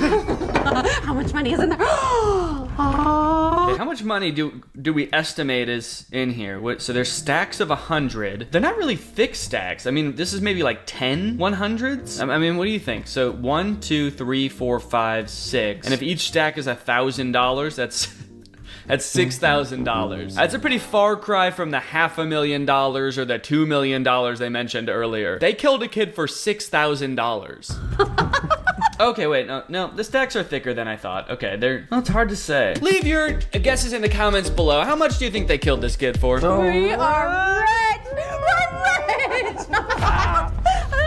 No, but what you are is under arrest. It's gotta be the clunkiest line ever for a police officer to come. You know, I feel like in a moment like this, you want him to say something really clever. Like, we're rich. And then he says, like, yeah, you're rich in, you're rich in prison time. You have a lot of that. I don't know. I feel like there's something more clever he could have said. But instead he said, yeah, no, you're not. But what you are is you are going to jail. Which it sure is about just as clever as the one that I came up with. But I feel like they probably had more time to figure it out. I'm just doing this on the spot. What happened? Shut up. Now get on your knees. Put your hands behind your back. Now! I like that the kid is completely dry now. He got out quick, he dried off, and found a police officer all in the span of like 5 minutes. How did he get out of the pool? He can't swim. He just sort of floated out of the pool and dried off, and there happened to be a police officer right there, and he was like, hey, come help me catch these burglars. How did you get out? Well, I didn't quit. When you left me there drowning in the pool, I was fighting for my life. Well, I was there for a while, but then I heard someone say the word PS5, and my eyes started glowing. I levitated out of the pool, immediately dried off, and then there was a police officer standing right there. Pretty convenient. Eventually, I was able to get out and find a police officer, and I told him... Also, you can clearly see in the background the pool is 3 feet, and I think this kid is taller than 3 feet, so I'm gonna say that he actually could have just stood up. Brenda and Michael were arrested and sentenced to jail for 20 years. It's very important that we were very careful about who we let watch over our children. Yeah, you're one to talk. We all are. It's you that messed up. Just kidding. I know she's an actor. I know the whole thing was fake the whole time. So, joke's on you guys. All right, well, anyway, thank you for watching this video. I think one thing is for sure, guys. That was one evil babysitter. What's up, Greg? It's me, Danny, back with another episode of I Talk About Something While You Stare at the Pimple on My Forehead. So this video today is going to be about Paul Zimmer. And if you don't know who Paul Zimmer is, congratulations, you've lived a great life until right now. Paul Zimmer is a Musical.ly star. He's the physical embodiment of this tweet that I tweeted at VidCon this year. More and more going to VidCon is just like you see all these kids that like look exactly the same and you're just like, what do you do? And you just find out that they're all Musical.ly stars. So that's basically what Paul Zimmer is. And I found Paul Zimmer's videos a while ago, and I at first just wrote him off as like he's the typical Musical.ly star who doesn't really have any like notable talents. He just got popular off of his weird thirst trap videos, and that's just all he does. But recently I found his Instagram and then his YouTube channel, and it got weirder. At first I just thought he was like this typical like fuckboy, but he's so much weirder than that. So today I just want to show you all of Paul Zimmer's weird stuff. So we're gonna start off with Musical.ly. This is Paul Zimmer's bread and butter, if you will, is his Musical.ly account. If you don't know what Musical.ly is, you know how people get mad when their favorite singers get caught lip-syncing at live concerts, lip-syncing their own songs. Musical.ly is like that, except people do it on purpose and get millions of followers. So on Musical.ly, Paul Zimmer has like two genres of videos. The first one are his thirst trap videos, where he like shows off his abs for his 12-year-old fans, and he like blows kisses at the camera and does this pose a lot. So as your first introduction to Paul Zimmer, let's watch one of his Musical.ly. So here is a Paul Zimmer Musical.ly. And you just look so beautiful, just like you were an angel. Oh, turn the lights down low. Yeah. Good, right? Great, here's another. I wanna hear you sing it. But don't stress your mind. We coming home tonight. Okay, so this is a good example of a Paul Zimmer Musical.ly because it's got him kind of just staring at the camera. The lighting is like super Instagram model lighting. One of the hallmarks of a Paul Zimmer Musical.ly is that his hashtags have absolutely nothing to do with the video. So his hashtags in this are hashtag Russia, hashtag Poland, hashtag France, hashtag Muser. And the caption is, I love you, heart. Check out my new picture on Instagram. So that's like a pretty typical Paul Zimmer Musical.ly. They get a little bit more creepy. Like, like this one where he shows off his abs and then just stares blankly into the camera. Oh my god. Okay, so watch this Musical.ly. Then you smiled over your shoulder. For a minute I was stone cold sober. I pulled you closer to my chest. And you asked me to stay over. I said I already told you. I think that you should get some. The caption of that Musical.ly is smile, and then a smile emoji, 2 hearts, Instagram, Paul Zimmer, hashtag Black History Month. That's his big Black History Month message. Then you smiled over your shoulder. For a minute I was stone cold sober. So yeah, Paul Zimmer makes these weird thirst trap videos, but Paul Zimmer has another genre of Musical.lys where he just does parkour at a playground. He just jumps off of things and spins around and in slow motion. A really weird 2 things to do. He's like thirst traps and then also like, I'm gonna cartwheel off a table, because that's quirky. Now I have to admit I was a little bit hesitant about making this video at first because I was like, okay, Paul Zimmer's obviously like this high school kid or maybe like, 14 or 15 years old. He's just having fun in a really weird way. And I don't want to make fun of kids. Like, what kind of person would I have to be to like, just constantly be profiting off of mocking kids? But then I found out he was 22, and I was like, oh, perfect. Talk about having a young face, am I right? This dude is old enough to have graduated college, and his career is flexing his abs for like 12-year-old girls. Now this isn't even the worst part. This isn't even really why I'm making the video. This is just an introduction to Paul Zimmer. So now you're probably thinking, well, so what? This guy makes bad Musical.lys. So does everybody else that makes Musical.lys. Show me something new, Danny. Also, you should start going to the gym. And those are both good points. So like most Musical.ly stars, Paul Zimmer has ventured to greater things. A lot of Musical.ly stars are releasing music, starring in TV shows. Paul Zimmer has moved on to more prestigious platforms as well, such as Instagram comedy videos. And boy, are they terrible. I've made videos about bad Instagram comedy videos before, but I don't think I've ever seen such a poor understanding of what it takes to even make like a joke. So this is Paul Zimmer's Instagram page. He has 1 million followers on Instagram, and most of his pictures are just him, looking into the camera with that dead look that he always has. But occasionally, when the stars align, he posts an Instagram comedy video. And I'm gonna show you one of those now. Sorry, my vocal cords gave out at the thought of watching one. But let's watch this one. It's called When You Accidentally Fart in Public. Yeah, no, for breakfast I just had some beans. Seriously? That's the entire video. Yeah, that is the joke is when you fart in public, he's walking, he farts in public, and someone says, seriously? And that's the punchline. That is the end of that joke. I just wonder if he thinks that that's funny, or if he's like, my fans are such idiots that they're going to think this is funny. Actually, I want to look at the comments on this video to see if people like actually did like it. I laughed so hard. At what, though? What did you laugh at? This is funny because some of his fans are actually acknowledging how bad this video is. I'm not gonna lie, I hated this. Here's another one of his Instagram videos. It's called How Girls Take Selfies versus Guys.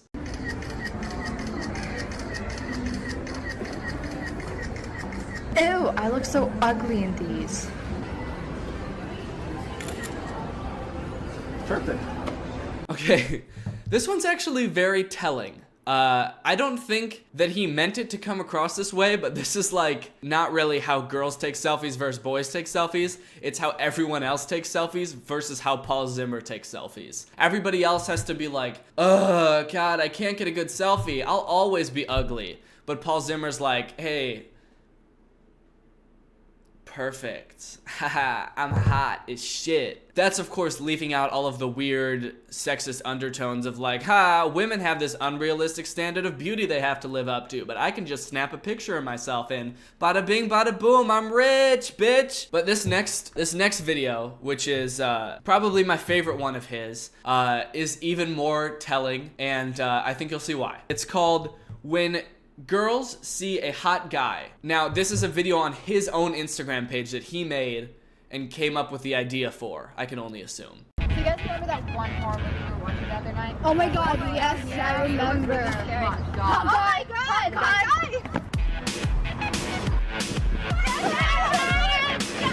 Yep, that's right. He was the hot guy. He made a video called When Girls See a Hot Guy, and he was the hot guy. He came up with that idea. When girls see a hot guy. Oh, that relatable moment. Don't you hate it when you're just chilling on top of a parking garage and this swarm of girls just starts chasing you? Some classic relatable Instagram comedy. I mean, who doesn't love a good relatable joke? Like, what world does this guy live in? See, this is what I was talking about before. He's not like a typical douche. He's like, he actually lives in a different world or something. He's off in his own little world. And it's just kind of fun to just look at his life. But things get weirder. I found his YouTube account, and do you remember when I made that video about Tessa and what I like to call her boring vlogs? Boring vlogs. Paul Zimmer, I think, beats her in that category. I would describe Paul Zimmer's vlogs as life-changing in a bad way. My quality of life has significantly decreased since I discovered these videos earlier today. So let's go ahead and watch. Okay, this one's got a great clickbait title. It's called My Girlfriend Kissed Another Boy by Paul Zimmer. Baby, you better not kiss him. I'm honestly gonna be mad if you kiss him. So that was our little teaser for later in the video. You know how vlogs do that? They just give you the little teaser of the interesting part where he's just calmly telling his girlfriend, I'm gonna be really upset if you kiss that guy. I'm gonna be really upset if you kiss him.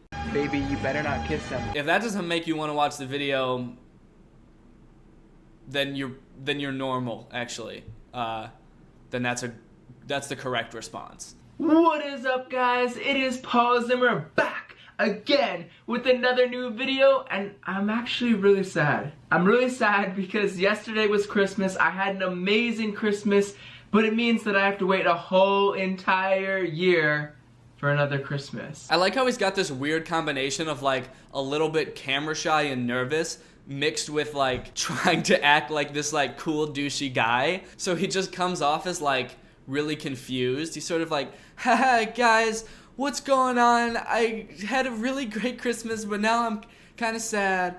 But anyways, guys, go ahead and comment down below, how was your Christmas? Also, what did you guys get for Christmas? And actually, right now, guys, I want to show you a couple things that I got for Christmas. They're super, super fun to use, so yeah. For those of you guys who don't know, Jamie is obsessed with Disney, so I literally got her bam, a bunch of Disney characters. They're super, super cool. Jamie wants me to show you how small they are. Look. I'm already bored out of my mind. Boring vlogs. We're a minute into the vlog, and I'm gonna tear my eyes out. He has no, like, camera presence. It's weird hearing his voice also because of all of his musicallys. He's completely silent. Also, he doesn't say anything in his Instagram videos either, which I just realized. He doesn't. Oh no, he does. In all 3 of the Instagram videos I showed you, he says one word and it's perfect, and he's describing himself. Perfect. It's just weird to hear him talk for such a long period of time in this video because I've never actually heard him speak before. So Jamie got me this super dope keychain. I mean, necklace. It's because you've also given me a keychain that kind of looks like it. Today we're actually gonna go out and get a different chain. Cannot think of what that is called. We're gonna get a different chain for the necklace today. I'm struggling so hard to like grasp what his personality is. I don't know.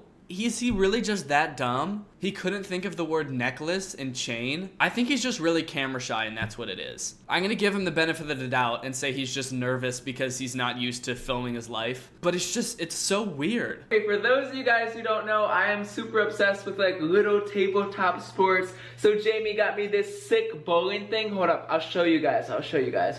Okay, so I basically have it all set up, guys. So here we go. Literally, I just have to position this guy right here, and I just have to press this button. I really hope I get all the pins down. So here we go.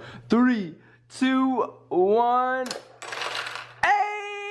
I think the weirdest thing about this video and all of Paul Zimmer's stuff is that Paul Zimmer seems to be entertained by the weirdest stuff. Actually, just anything. Anything is entertaining to Paul Zimmer. He's like, my girlfriend knows that I love small tabletop sports.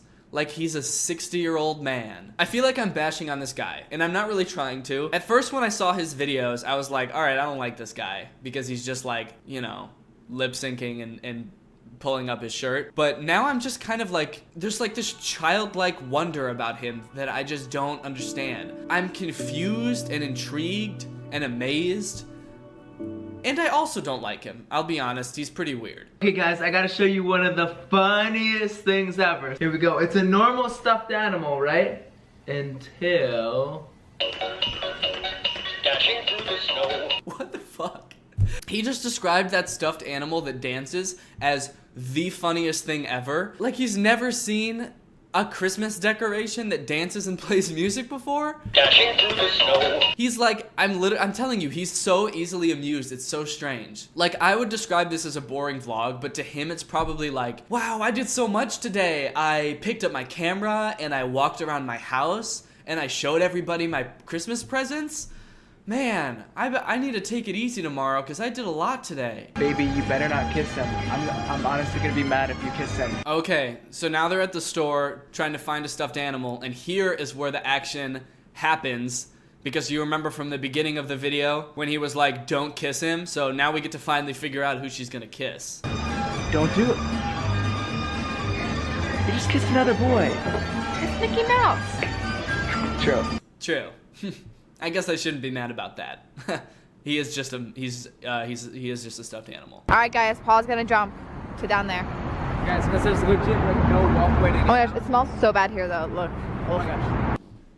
What the fuck is going on? Okay, guys, Paul's gonna jump off this ledge. It's 1.5 feet high. Hopefully he doesn't break his legs, shatter his kneecaps. Yeah. That was so smooth. That was so smooth, dude. The way that you stepped off of that ledge. Honestly, it was pretty smooth. Okay, what is up, guys? I am back home right now. I'm still a little bit upset with Jamie though because she kissed Mickey Mouse. I'm still a little bit upset with Jamie. What if he's actually upset? Like he's like, you think that he's just he's like playing this like bit, but he's like actually pissed at her. And when he turns off the camera, he like just goes in the other room and sits there, and Jamie's like, what's wrong, babe? And he's like, shut up! I told you not to kiss that mouse. Jamie, you got one shot to get a strike. Hold on, let me get closer. Okay, and go for it. Go for it. So now they're back home from a long day at the mall, and they're playing tabletop bowling again. Alright, well that's about the end of the video. There is a little bit more, but I think we get the gist of it. Paul Zimmer is a very weird boy. I would say Paul Zimmer is your not so typical fuckboy. He's got layers. You know, on the surface, he's this Musical.ly star who really wants you to see his stomach. But when you go deep down, he's actually has the spirit and wonder of a 4-year-old boy who thinks that jumping off of a 2-foot ledge is exciting. He loves little tabletop billiards and bowling. He thinks that a stuffed animal dancing is the shit. He also, you know, has this weird ego thing where he's like obsessed with looking at himself and thinks that he's perfect and hot and girls want to chase him, but I see more than that in Paul Zimmer. Okay guys, well that's gonna do it for this video. Thank you so much Tiana Robbins for turning on my notifications. You are truly Greg. If you want to get this Greg merch, by the way, it's at dannygonzalez.shop. Greg is the name of our family, our fan base here on YouTube, so all you have to do is subscribe and turn my notifications on. This is probably gonna be my last video of 2017, so I just wanted to say on the real, thank you guys for, you know, supporting me so much this year. This year I've gone from, I think, like 50,000 subscribers to 250,000 subscribers, which is insane. I can't wait for 2018. I've got lots more good stuff coming. I've got like 5 songs that I've made that I haven't released yet. I'm still working on, and more videos like this that you guys like. So thank you so much for watching. Stay Greg. I'll see you guys next year. Peace. I've got great news, everybody. Amazon finally has houses. Amazon is now selling houses. I'm 23 years old. I just bought a house off Amazon. I don't know when this became a thing, but it is now, and some guy did it. A man bought a house on Amazon, and I want to see what happens when you do so. So let's get into it. So this is a little introductory TikTok. I guess people started to realize on TikTok that you could buy a house on Amazon. So she is expressing that here. You can buy a prefabbed house on Amazon and literally build it in 8 hours. And here is one of the houses in question. 3 reviews, 3 stars. I mean, it's not a huge house, I'll say that. It is only $8,000. I think the one that the guy actually buys is more than that, and I think it's gonna be bigger than this. I don't know, the thing that's throwing me off the most is the fact that you could build it in 8 hours. And literally build it in 8 hours? I don't know, at the end of the day, if houses are meant to be built in 8 hours. Like, do you wanna live in something you threw up in an afternoon? That doesn't seem like it should be a permanent structure, your permanent shelter. But I don't know, maybe this thing is well made. Oh, it's okay, container house. So maybe it's made out of a shipping container? Maybe the whole thing actually shows up fully assembled and you just have to like plug some stuff in, maybe? If it's made out of like steel, I guess that would be, you know, pretty structurally sound. If there's any actual construction involved, there's no way that this takes only 8 hours though. There's windows to install, there's door frames, electrical. Maybe there's like an asterisk on the Amazon listing that's like, takes 8 hours with a crew of 30 men. Okay, here's some more details on a different Amazon house listing. This one has 4 stars and 5 reviews. I mean, I guess these are super expensive and specialized products, so I wouldn't expect them to have that many reviews. Like, I'd be surprised if it had like 10,000 reviews. But still, like, I'm not gonna take 5 people's word for a $35,000 purchase on Amazon. Amazon is now selling houses for only the small price of $35,000, which honestly, kind of reasonable. I mean, it is reasonable for a house. Does it say anywhere where how big the house is? Oh yeah, okay, it does. Tiny home, 19 by 20 feet. So doing the math in my head, that's a little less than 400 square feet. So I wouldn't say that's like a lot of space. That's like about as big as a 1-bedroom apartment, right? Depends on the apartment, I guess. Oh, expandable, plastic, prefab house. Wait, it's not even, it looks like it should be, I thought it was gonna be metal or something. Expandable plastic prefab house. So you buy it and it expands? Does it come in like a little pill and then you just add water and then it's a house? Apparently people are tagging Austin McBroom in the comments. Oh man. Yeah, he does need to get one of these. But I have a confession to make. I did not actually buy this house. All right, well then why are we watching your video, dude? I want to see what the house looks like. So just doing a little bit of research here. There are much less expensive houses too. Portable prefabricated tiny home, 30 by 20 feet for $10,000. I want to read some of the reviews on these. This one's got 6 pretty positive reviews. Let's see here. It's good. It's good. Pop-Tarts. Okay. Did you think you were reviewing Pop-Tarts? Yeah, it tastes pretty good. Tastiest house I've ever eaten. Where's the electrical? 1 star. I don't see any ceiling lights, wall switches, or electrical outlets. Also, no provisions for either heat or air conditioning. I would pass on this. Oh no, your house arrived and you can't have electricity in it. Actually, I'm looking at the pictures. I don't see any lights or wall outlets. I guess it is literally the most bare bones house you could buy. This one put 5 stars and the review is, I want one. Don't you have one? They said, I want one, but what if it can't hold the weather?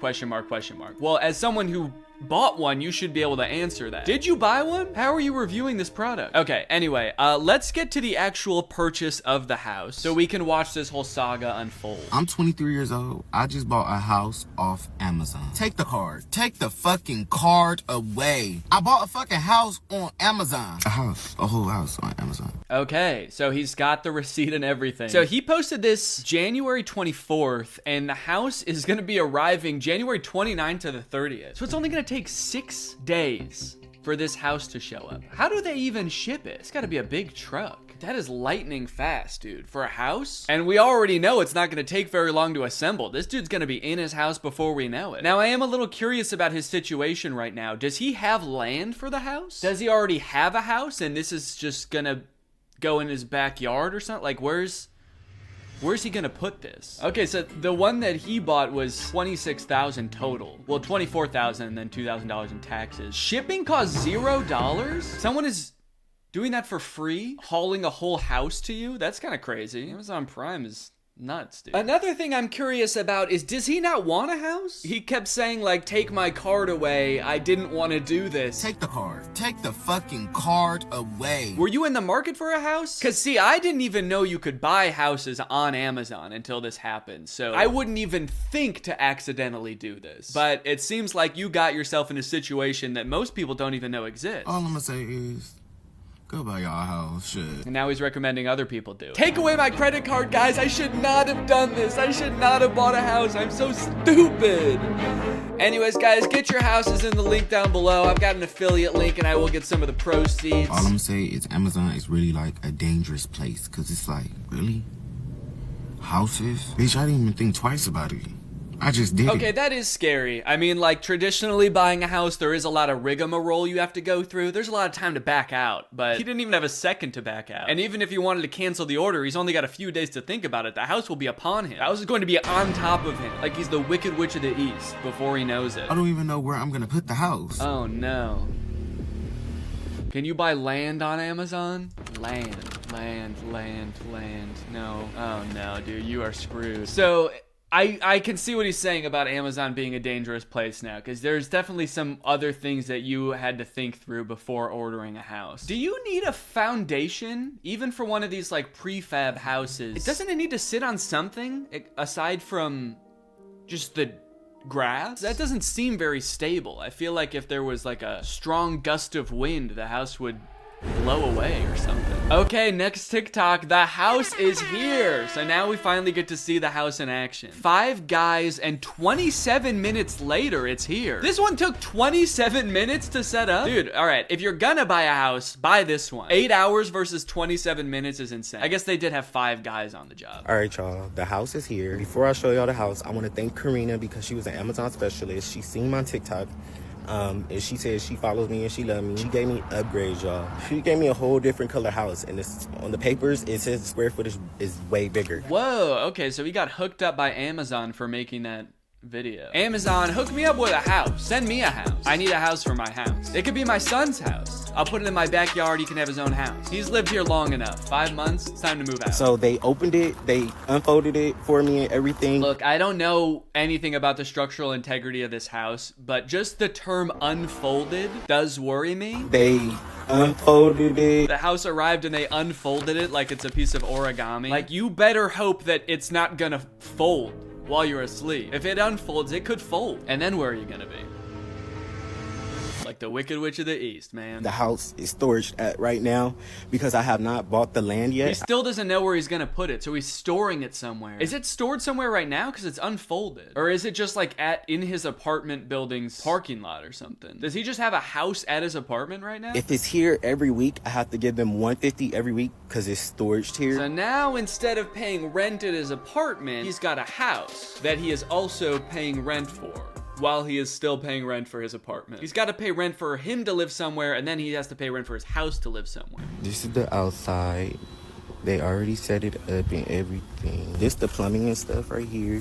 Okay, it looks like really short to me. That's the first thing I'm noticing. Like, he's standing next to the house, and it's like a foot, maybe, taller than him. And then as he's walking around, you notice that it's also propped up off of the ground a few inches. So it's really maybe only like 3 inches taller than he is. I feel like just walking around, you'd be bumping your head on the ceiling. You don't think to look at that when you're looking at the Amazon listing. You want to know horizontal space. How much room do I have to run around? You don't even think how much room do I have to jump around, because you would just assume they would make it like regular size, like rooms have a regular height to them, but apparently not so. This is one of the couches she gave me. I don't know if this is a couch or a deck. Let me stop saying that. This is one of the things she gave me. That is definitely an outdoor couch and an outdoor table. I have actually an outdoor couch that looks very similar to this. I don't know if that like says good things about the structural integrity of the house if they're giving you like weatherproof furniture. That's not good. This is the bathroom. I mean, all things considered, like, it's, you know, it's the size of a 1-bedroom apartment, and if you have your own land and you want to just plop this down, as long as it's like structurally sound, that seems like a fine deal. Oh, here's another couch. Okay, that's it. That's indoor furniture for sure. Yeah, it looks like there's like a lot of like hinges and joints everywhere. That would concern me. Listen, Karina, I don't know if you're trying to be shady, sister, but Pink, girl, call me again. We'll have a talk. I'm just playing. Thank you, though. Didn't sound like you were playing. It sounds like you're actually pissed at her. Thank you for the furniture, but honestly, it fucking sucks. You sent me the wrong shit. An outdoor couch and a pink couch? The ceilings, I'm 5'8", so the ceilings are not like too high. Yeah, okay, so he's 5'8". In this area, it's, you know, he can touch the ceiling, and then he walks into this area where it looks even lower. I'm 5'10", so I'd be 2 inches taller than him in here. Yeah, I don't think I'd like this. I would feel very claustrophobic. Let's check out the next update.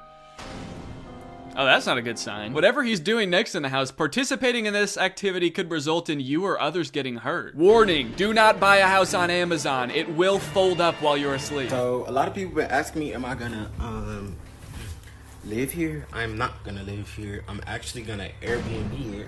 What? Dude, no. No. Do not turn this into an Airbnb. The ceilings are very small. I'm 5'8".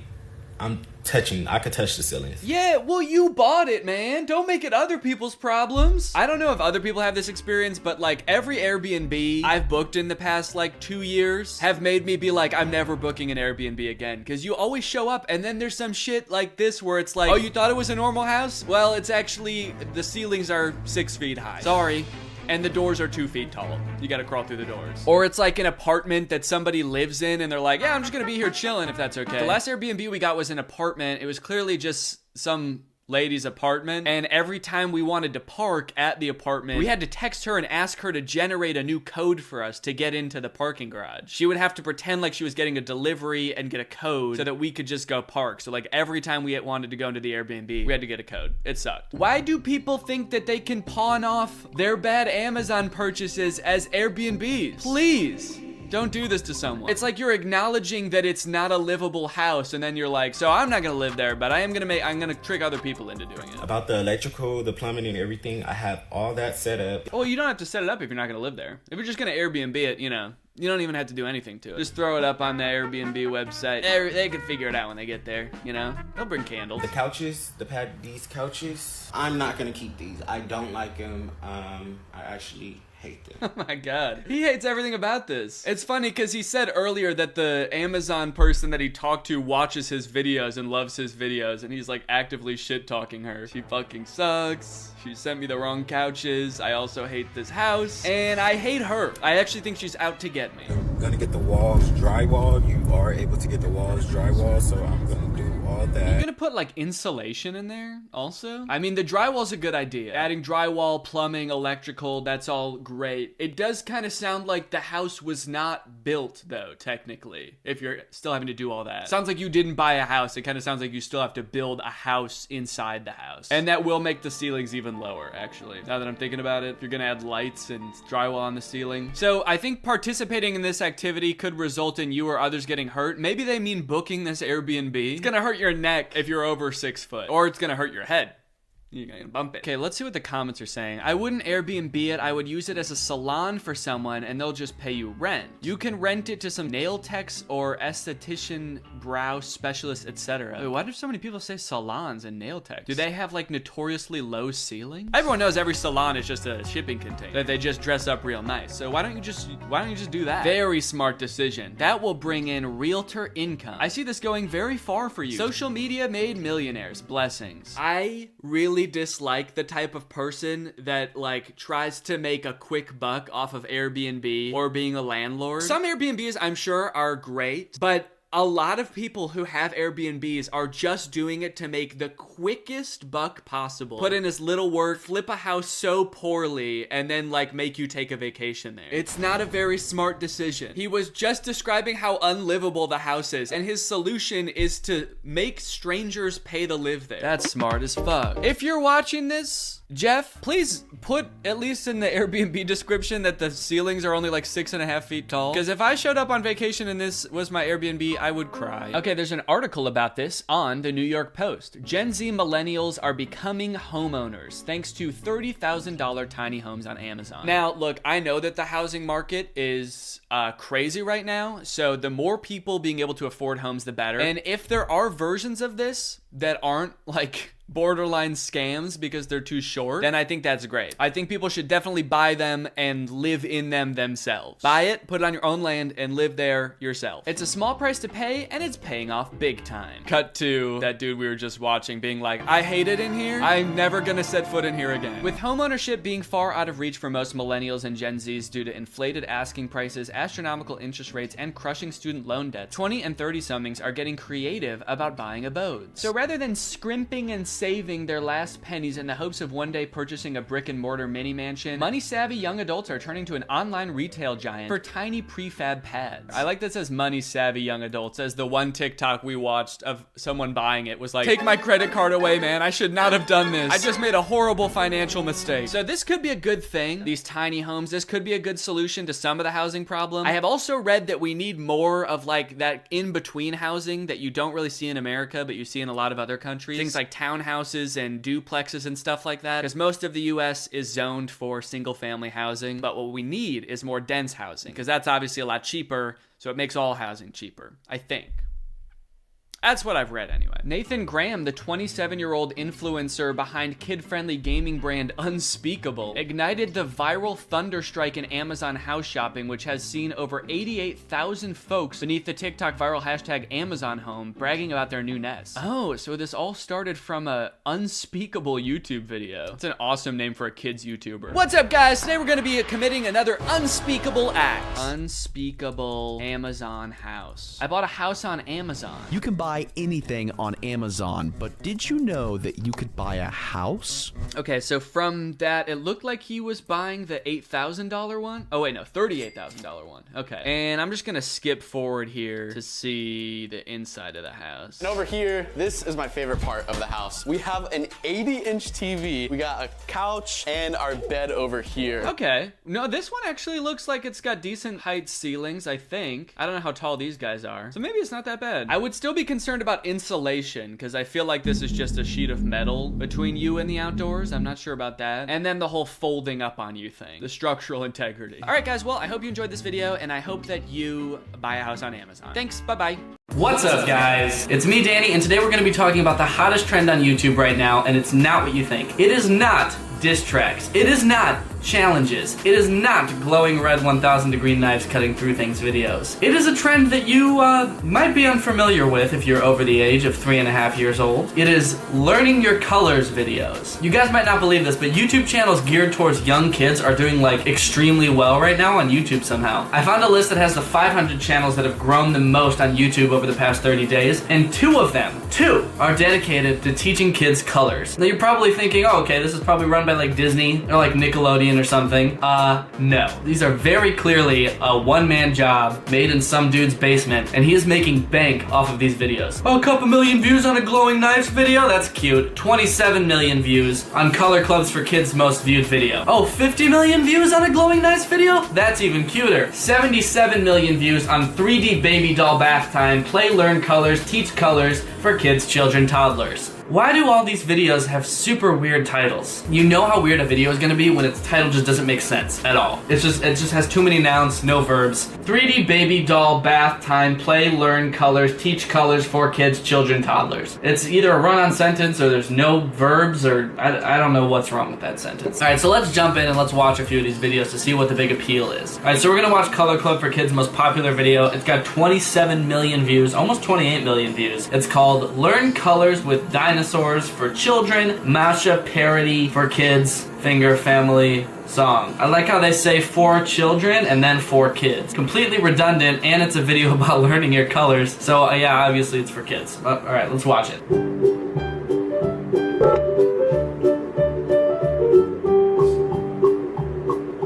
Purple. Okay, I'm just gonna stop it right there. A few things. First off, you can tell that this is just a one-man operation. Some dude in his basement just cranking these videos out. He didn't even bother to animate the dinosaur walking down. He just got a picture of a dinosaur, made it purple, and then just literally just dragged it down the screen. And then that fucking mouth movement? He did not even try. He just stretched he just like warped the picture to be stretched out. Just like, Pink.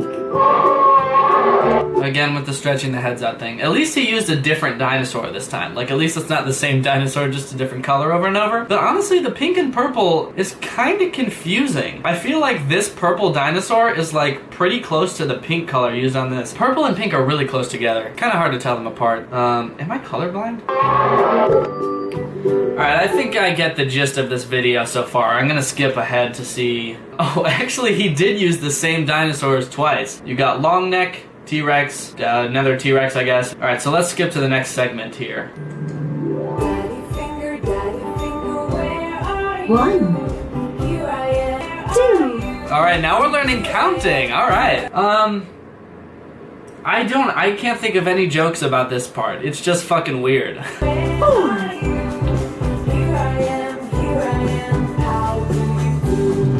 Do you think kids enjoy these? Another funny thing about this video is that it's got a pretty bad dislike ratio. It's got 28,000 likes and 16,000 dislikes. You learn your colors when you're like a year and a half old, and these kids have YouTube accounts? Who is disliking these videos? Purple.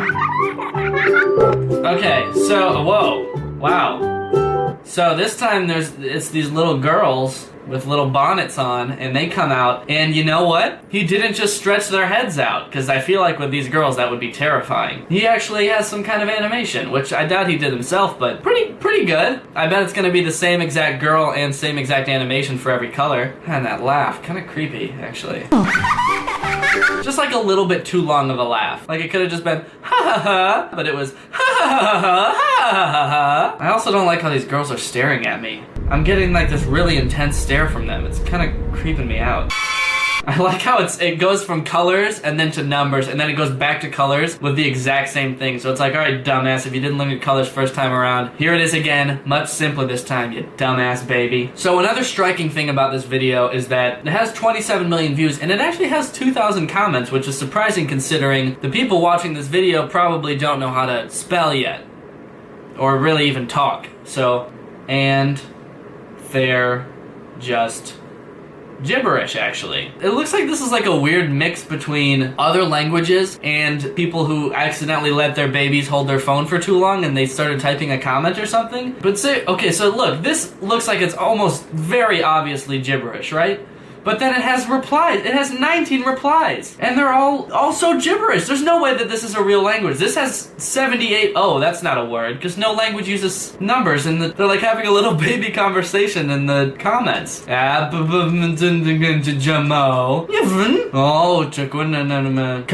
comma, 1. Okay. Alright, so now we're going to go to this next YouTube channel called Billion Surprise Learn Colors and Nursery Rhymes. Now, I watched a little bit of one of these videos, and it is considerably more creepy than the last one. So if you felt like a little weird about the first one, you might want to turn the video off now, because it just gets like really weird. I'll be honest, the animations in this one are a little more impressive. It might be a whole production studio creating this one. It's a production studio of psychos, but they really are pulling off a whole operation here. So let's check out their most popular video, which has 77 million views. It is called 3D Baby Doll Bath Time, Play, Learn Colors, Teach Colors for Kids, Children, Toddlers. Again, what is up with these titles? Let's watch the video.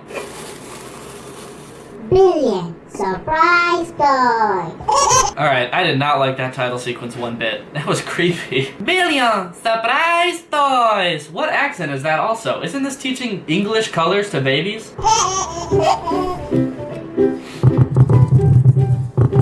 This baby looks drugged out of his mind. Balls are falling from the sky into this tub. This baby is just chilling, dude. Baby gets up. Ooh, baby's getting in the tub. Alright, what the fuck is going on with this penguin on the side of the tub, though, real quick? It's just floating there. Twitching. What is going on there? Okay, so we're gonna drop balls on a baby. They're gonna be a certain color. We're gonna say the color in a high-pitched French accent. Baby learns color. Are they gonna, like, bury this baby with balls, though? I feel like this video would be much different if it didn't have the baby laughing and happy music sound effects, and instead had a baby screaming with scary music sound effects. Okay, so now the baby decides, fuck it, I'm out. And you know what? Whoa, hold up, this is just the animation from before reversed. I can tell because that fucking penguin is floating there! Bye-bye. Oh man, this is gonna give me nightmares. Why is this baby wearing eyeliner? Or it just has bags under its eyes and above its eyes? That doesn't make any sense. And it has adult eyebrows for some reason. That's not what a baby's eyebrows look like. That's what a baby's eyebrows look like. That's not a baby's eyebrows. That's a grown man's eyebrows. Okay guys, well thank you so much for watching these weird ass videos with me. If you're not subscribed to my channel, please do. That would be a huge help. I'll be back in a few days with another video. And peace. Bye.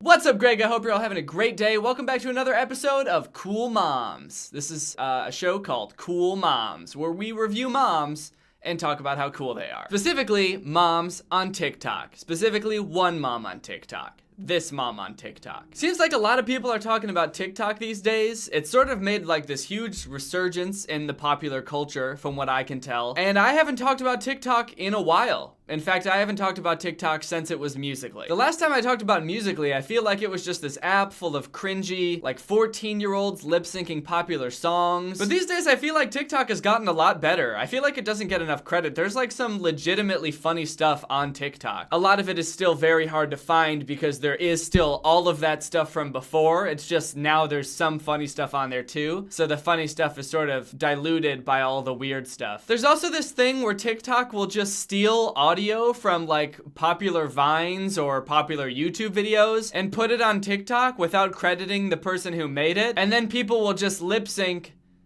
the audio from the video. But recently a clip from one of my videos about Troom Troom became like trending on TikTok and everybody was just lip syncing a line from one of my Troom Troom videos. Hot glue a little cactus into an empty lipstick container.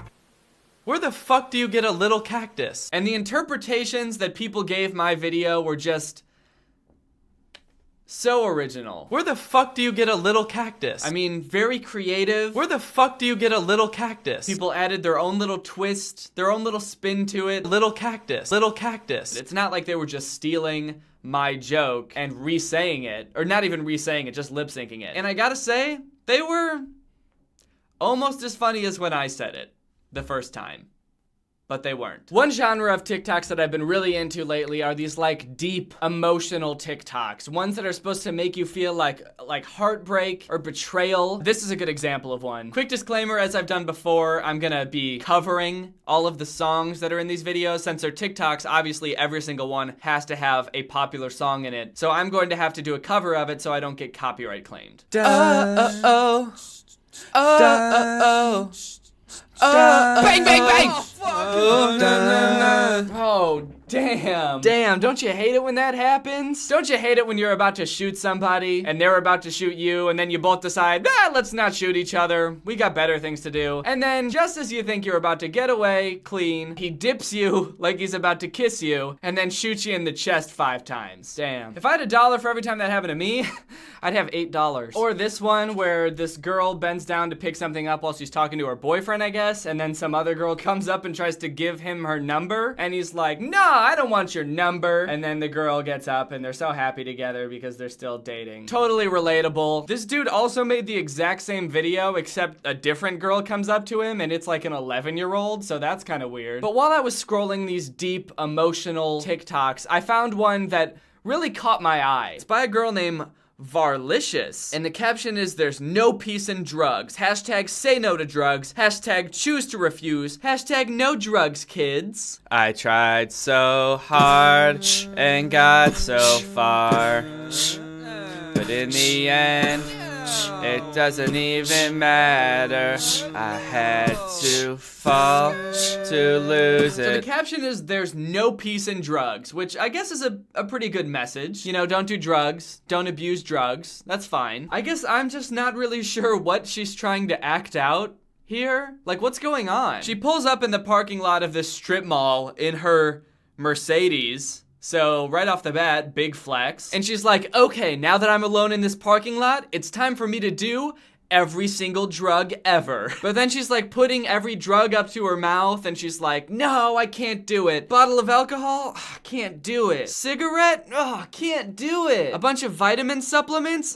Can't do it. I think that's what the point is supposed to be, is she's like realizing how bad all these drugs are for her, like as she's about to put them up to her mouth. But what it looks like to me is that she just can't figure out how to do these drugs. Like she can't figure out how to open the bottle, so she's like, oh, damn it, now I gotta find other drugs to do. She's holding up the cigarette to her mouth, but there's no smoke coming out because she hasn't lit the cigarette, and she's like, how the fuck does this thing work? She can't figure it out, so she just has to drive away. Actually, I'd like to imagine that she's like a high schooler on her way to the biggest party of the year, but all her friends told her that there's gonna be drugs at this party. And she wants to seem cool at the party, but she's never done any drugs before. So on the way to the party, she decides to stop in this parking lot and practice doing drugs. But she just can't figure it out. She can't figure out how to do any drugs. I guess that's the moral of the whole TikTok. Don't do drugs. There is no peace in drugs. They're too confusing. You won't be able to figure it out and it'll just make you more mad. Drugs will not solve your problems. They'll only present more problems. Like, how do you open a bottle? How do you light a cigarette? How do you put a pill in your mouth? So when I saw this TikTok, I was like, hold up.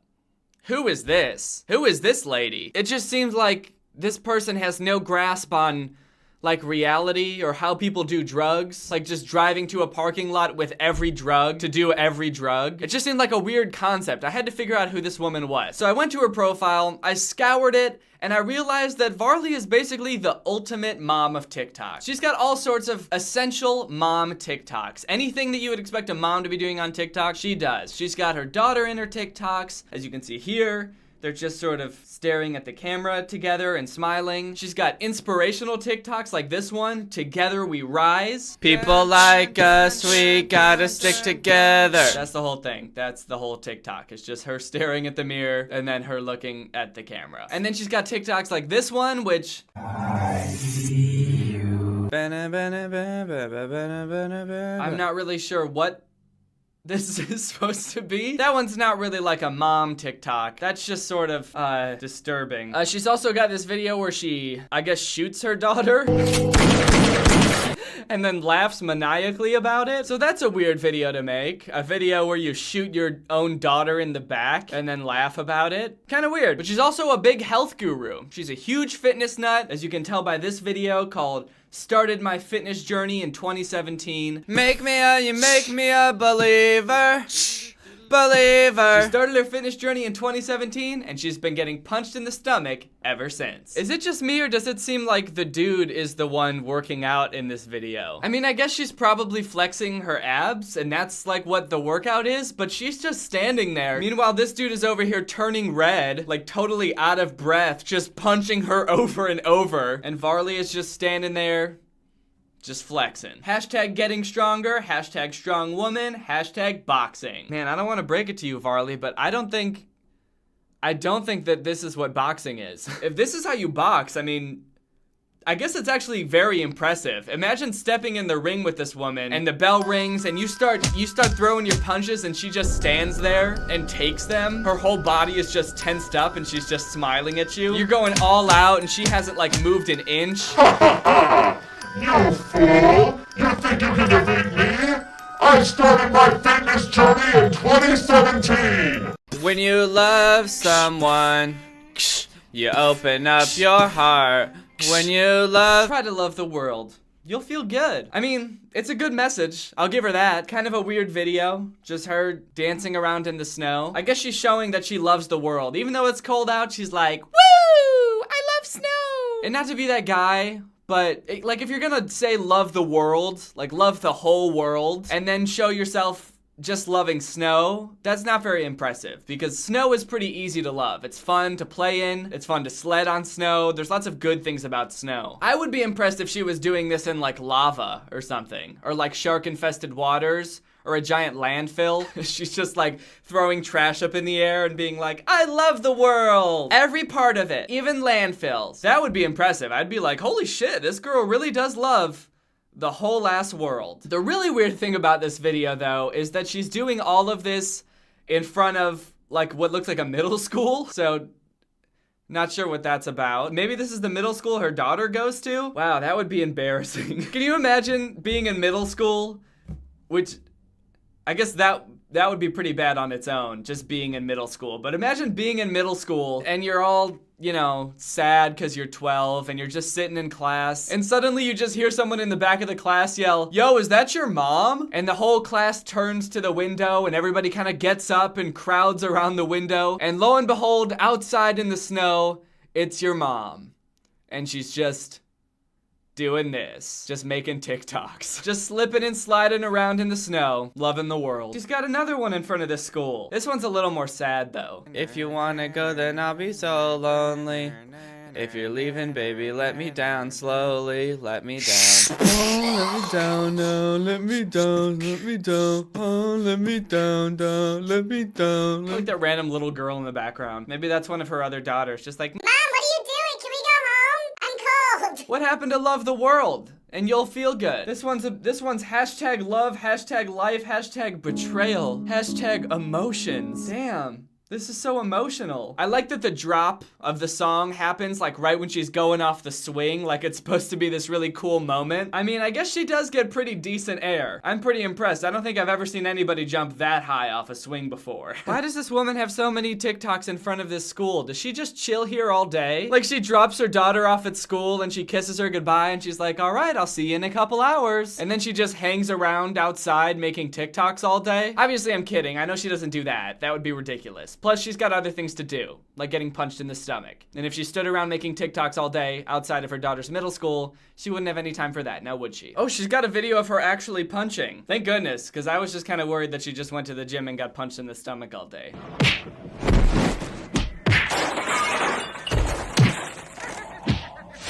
Whoa, it's so real! It's like she's really punching me. The sound effects line up so well. How is she doing that? Winners focus on winning. Losers focus on winners. Hashtag punch the haters. Wait, what? Hashtag haters are insects. Oh no, oh fuck. Guys, I'm not sure that this is actually such a good idea, making a video making fun of this woman anymore. I didn't know that she felt this way about haters, and I didn't know that she could actually punch. Either way, I think I better tread lightly for the rest of this video. I don't want this woman coming up into my house and slow motion punching me to death. Maybe instead of focusing on things to critique her on, let's see how she deals with all the hate that she gets. It seems like she's been getting a lot of hate on TikTok because she's made a couple videos addressing the haters. We saw that one where she's punching the air, and then she's got this one called Peace. Hashtag bye haters, hashtag haters are trash, hashtag insects, hashtag bye forever. So it seems like she's found a way to get rid of the haters, which is pretty impressive. So let's see what it is. Hey guys, I'm back to share with you all that finally I have found the secret to end all the hate. Oh, hell yeah. Let's see what it is. Now there won't be any hate on my account. Oh, that's it? Peace! That's all you're gonna do? Peace! Just laugh? Peace! Oh. Okay, that can't be all it takes to get rid of the haters, just laughing, right? Let's see this other video where she addresses the haters. Dear haters.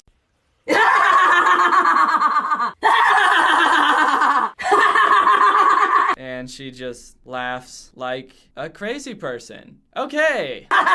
It's still going. What the fuck? This is deeply troubling, and I think I'm done looking at this profile. She does have an entire YouTube channel as well, full of strange videos, including this music video that's sponsored by a food distribution service. The music video is simultaneously very off-brand and very on-brand, but it's entirely in a different language, so I don't feel comfortable reviewing it because I don't understand what she's saying. One thing I do understand, though, is that she's very sweaty. Alright guys, I hope you enjoyed this video. Now it's time to toss it over to my tongue, who will be talking about today's sponsor, Audible.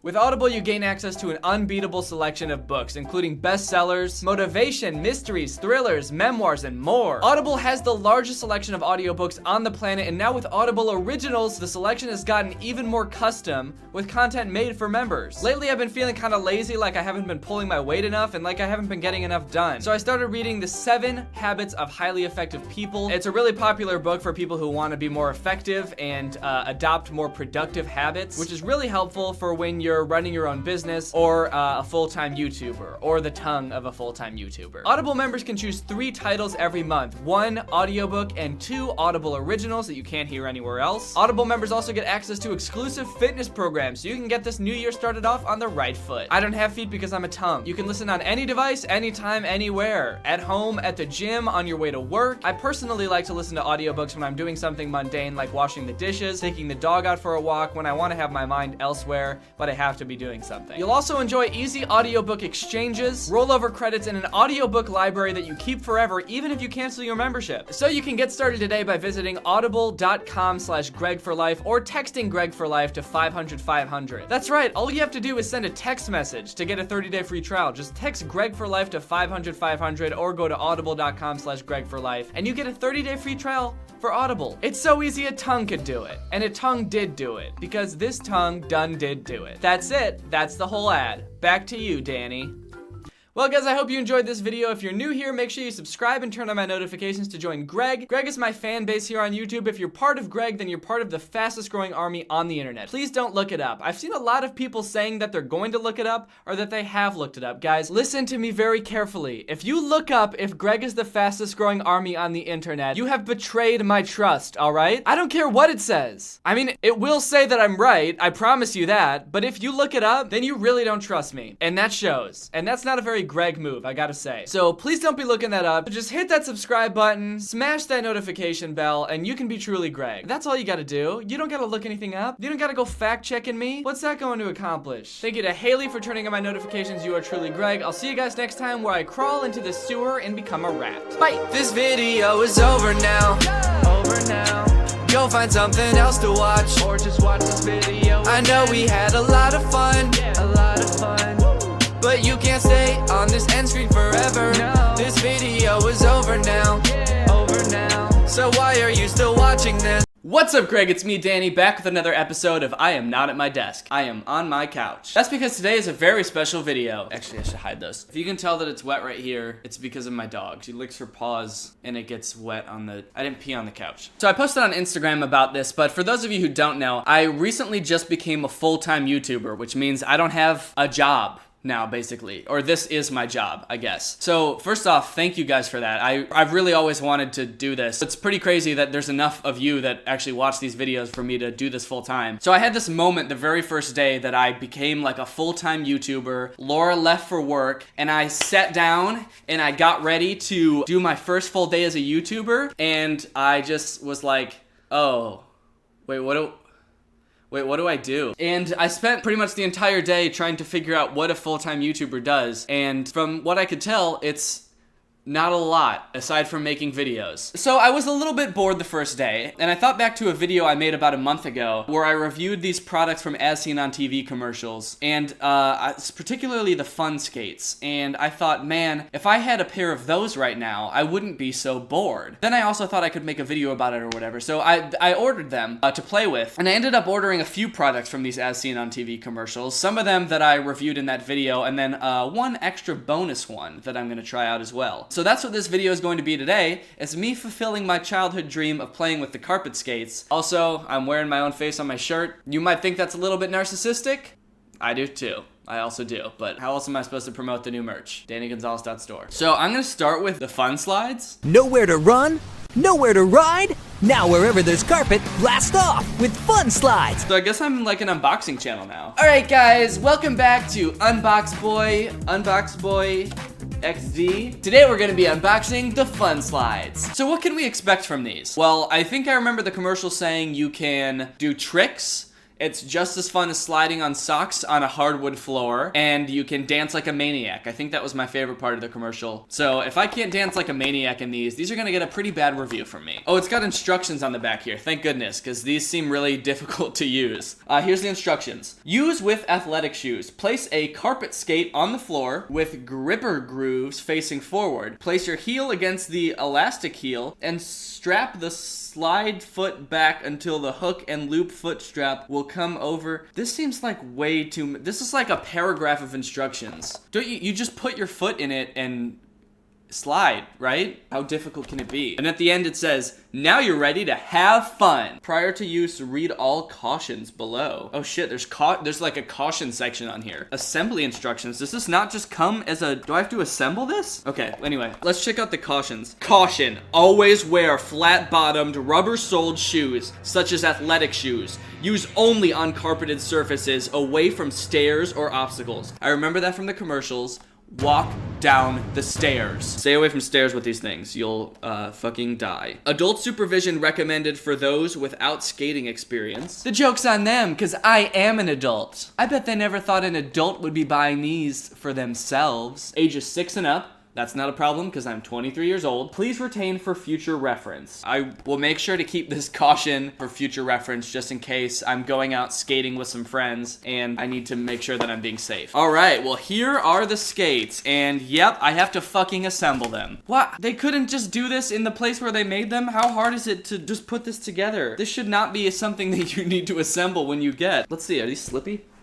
They feel kind of slippy. It'll fit on my foot for sure. On the side, it has real comments from real kids. Greatest invention ever from Keenan in King, North Carolina. Let's see if these things live up to our expectations. The instructions are printed on the inside of the box, almost like they want to make it as hard as possible for you to figure out how to put them together. So I guess I have to take apart the box. I hope I don't damage the caution so I can use that for future reference. Okay, so let's open the box here. Fuck. I ripped the instructions! Oh god. Alright, now we've got the instructions. That was difficult. Guys, they have the instructions printed on this side, and then on the other side, they say, go to funslides.com for additional products from the creators of Fun Slides. Tips and Tricks DVD. This DVD includes tips and tricks for fun slides, carpet skates, and pro and semi-pro fun sliders getting extreme. Fuck yeah, I want to get extreme with these. Okay, wait, does this not come with it? I thought this was supposed to come with the tips and go to funslides.com for additional products. I don't get the free DVD?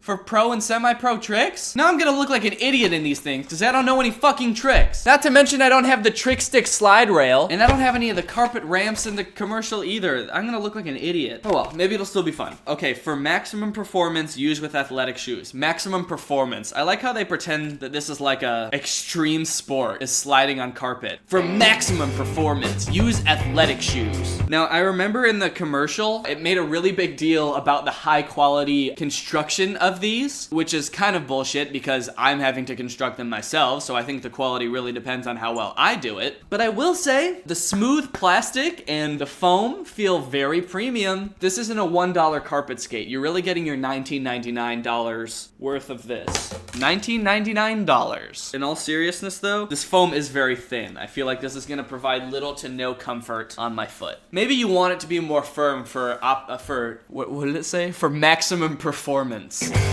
I really want my performance to be maximized in these when I start dancing like a maniac. Wow, we're having fun now, gang. We're firing on all cylinders here. Oh yeah, look at that. 2 completed fun slides. It does have labels of front and back on here. That way you know when you put them on which one's the front and which one's the back. You don't want to get that mixed up or you'll probably get into a really serious accident. Probably go to the hospital. Might end up in a coma. Let me put my feet in these bad boys and see how it feels. Oh yeah, that's some smooth plastic right there. All right, well, I'm ready to get sliding, I think. Let's test these out and see if I can do some fucking tricks or at least get semi-pro with these things. So actually the first thing, it said in the cautions to only use these with athletic shoes, so I need athletic shoes first. What sort of athletic shoes do you have? Do you think these are athletic enough? I don't want to get in an accident. I don't know, shake them? Yeah, they sound pretty athletic. The commercial said that these are supposed to be like as fun as sliding around a hardwood floor in your socks. Well, how much fun is that? I don't know. Also, I have a hardwood floor, and I only have like a 5 foot by 5 foot space of carpet in my entire apartment. That goes right into the window. You can slide, you can do tricks, and you can dance like a maniac. You can dance like you've been locked up in a penitentiary. Whoa, dude. Okay, so first impressions, these actually are very slippery. It's a lot. Whoa, dude, careful. Hey, all right, you good? I was playing it up a little bit, but then I actually genuinely slipped. Ooh, damn. Let's see the spin. I want to see the spins. There you go. Okay, check that out. Dude, that's pretty sick. Yeah. I want to see tricks now. I want to see like a rollerblader grab. Ooh. That's pretty good, right? Damn, you're like Brink, dude. Can you grind? Damn, dude. Dude, these are like the new Heelys. We gotta do like a skate video. Go ahead. Oh. They use this trick in the commercials where they have like these carpet ramps, which who has a carpet ramp? I know, you can do cool tricks on those, but it's like nobody actually has those, so it makes it seem way more fun than it is. Yeah. So, but I can make one. Is that gonna support your weight? No way. Maybe quickly. Ooh, damn. No, I heard it break. Maybe if I go real quick. All right. Your head came so close to the TV. End of video. It did suggest that you should wear a helmet, which is the most bizarre thing I've ever seen. In your own home on a carpeted floor wearing a helmet. Your wife comes home, what are you doing? Nothing. I'm gonna try dancing like a maniac now, okay, let's see that. You're a maniac. I need more arm movement. That's right. That's good. I feel like a maniac. Alright, let's see what Peanut thinks about him. Alright. She doesn't like them! She doesn't like them! Alright, so final thoughts on these. Slipperiness, they're like a 7 out of 10. They're slipperier than I thought they would be, but Peanut's just biting my foot. Great if you want your dogs to attack you. Yeah, they're slipperier than I thought they would be, but they're still not like that slippery. How much were those? These were $19.99. Is that a monthly installment? Yeah. For a year? This is 3 years of $19.99 a month. It'll end up costing me $3,000 when I'm done paying. It's made of the Wakandan metal. Yeah, it's made of vibranium. Alright, so are these worth a purchase? If you don't have hardwood floors anywhere in your house and your house is covered in carpet, these would probably suit you well. Overall, I would give these a 6 out of 10. They are for sure slippery. Are they fun?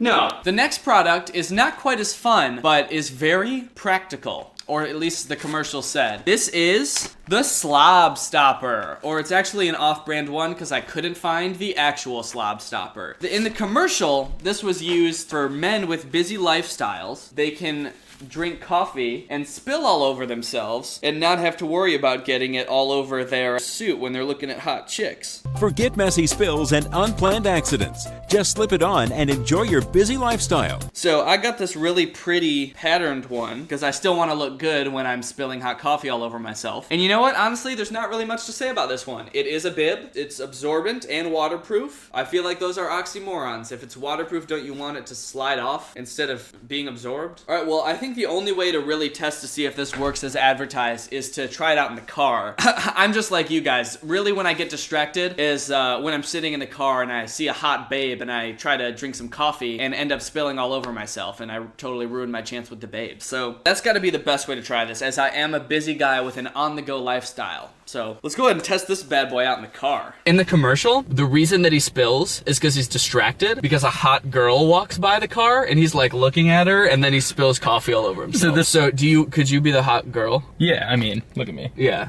So this is a super scientific test. We need to make sure that this is completely controlled so that we can really test it. Yeah. Okay, I'm gonna walk by this way. Okay, walk by when I'm least expecting it. I'm gonna try to drink this coffee and walk by. Are you expecting it now? Yes. So walk. What about now?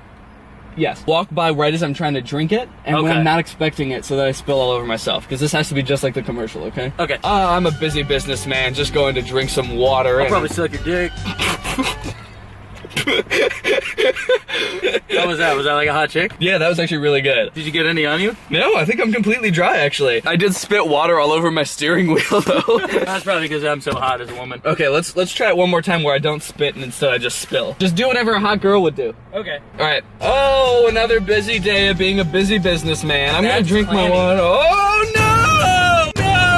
Okay, oh Jesus. Yeah, I really spilled a lot of water on me. Let's review. So, water definitely got all over the bib. I don't know if you can tell, but the bib is very wet. I can't tell, I can just see the floral patterns. Okay, so what happened was, the bib sort of acted like a slide, and all of the liquid slid down the bib, and then down onto the seat, and then up into my butt. To be honest, it's probably more expensive to get your seat repaired than to ruin your clothes. Yeah. So if you're a busy businessman and you want hot coffee in your butt. Also, but you're dripping a little bit. Yeah. I don't know if that's because I was hot or... Yeah, if that were coffee, my seat would be... Yeah, it'd be ruined. So, I don't know, for busy businessmen, do you think that the slob stopper is like the right choice? I think it's the right choice for saving your clothes, but also the right choice for ruining your car. That should be its new slogan. Slob stoppers, the right choice for ruining your car. Yeah. If you really don't have time to just like stop for a few minutes to drink your coffee, then maybe you should solve other things before buying a bib, right? Yeah, maybe just like wake up earlier and drink your coffee before you leave. Yeah, exactly. Or just drink your coffee when you get to work. Yeah, or just don't work.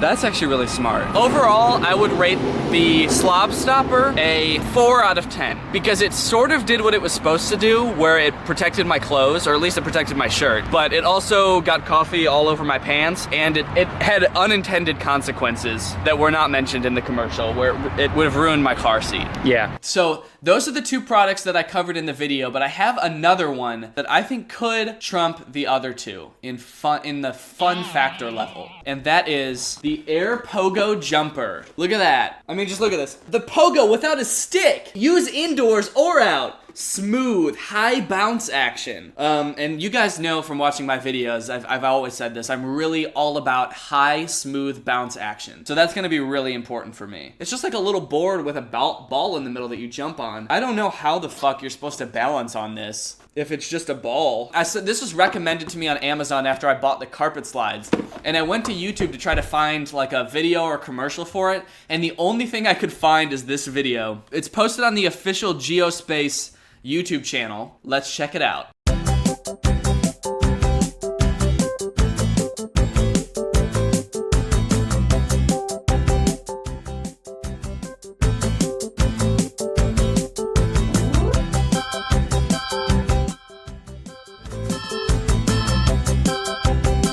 So yeah, it's just a 20-second video of a girl jumping on it. But you know what? That pretty much explained everything I needed to know about it. So let's just jump into it, as they say.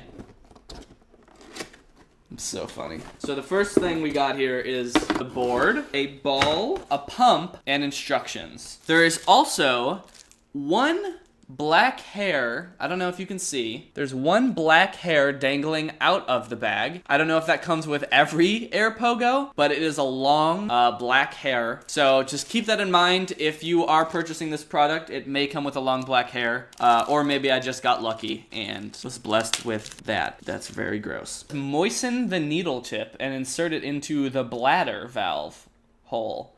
So, okay, it's nice and moist now. That tasted like a bike tire.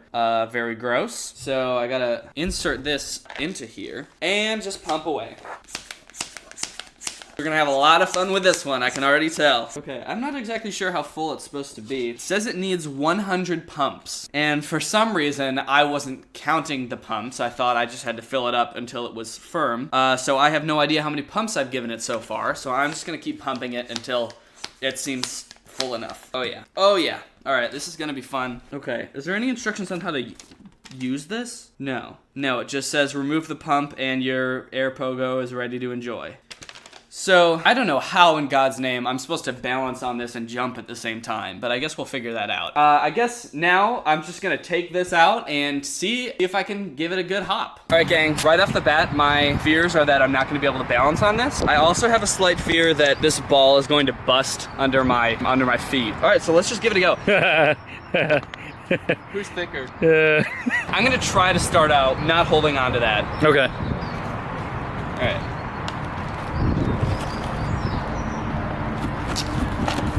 Oh shit, actually, this is not as hard as I thought it would be. Does that look cool? You're getting like, let me see how high you're getting off the ground. You're not even getting more than like 6 inches off the ground. I feel like the board is bending. Is the board bending? Oh, the board's definitely bending. I feel like the board is hitting the ground every time. Did you look at the age or weight limit on this? It said 6 and up. Just any way up, yeah. As far as you can go up. Well, it didn't pop or anything.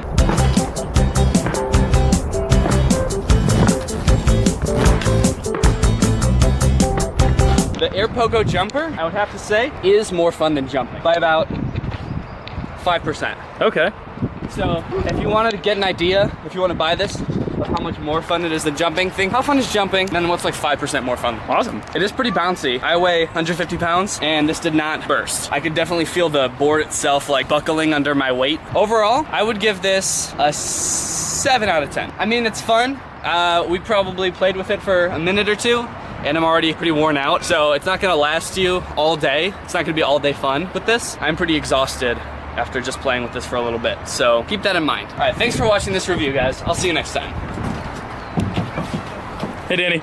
Hi. All right, Greg, well, I hope you enjoyed this video. If you're new here, make sure you subscribe and turn on my notifications to join Greg. We are the fastest growing channel on the internet. As you guys have probably seen by now, I have new merch. It's the Greg family crest. It's a really beautiful design. It symbolizes Greg being the fastest growing channel on the net, descending into the heavens while we leave our mortal enemies, the Craigs, to burn in hell. It has my face on it, which I feel really good about personally, and it comes in gray and black. So if you want to get that or any of my other merch, it's at DannyGonzalez.store. I would really appreciate you guys checking that out because I really like this design. I think it's pretty dope. So many other YouTubers say that their fans are like a family to them. If that were really true, then they would have a family crest. So as far as I can tell, we're the only family on the internet with a family crest.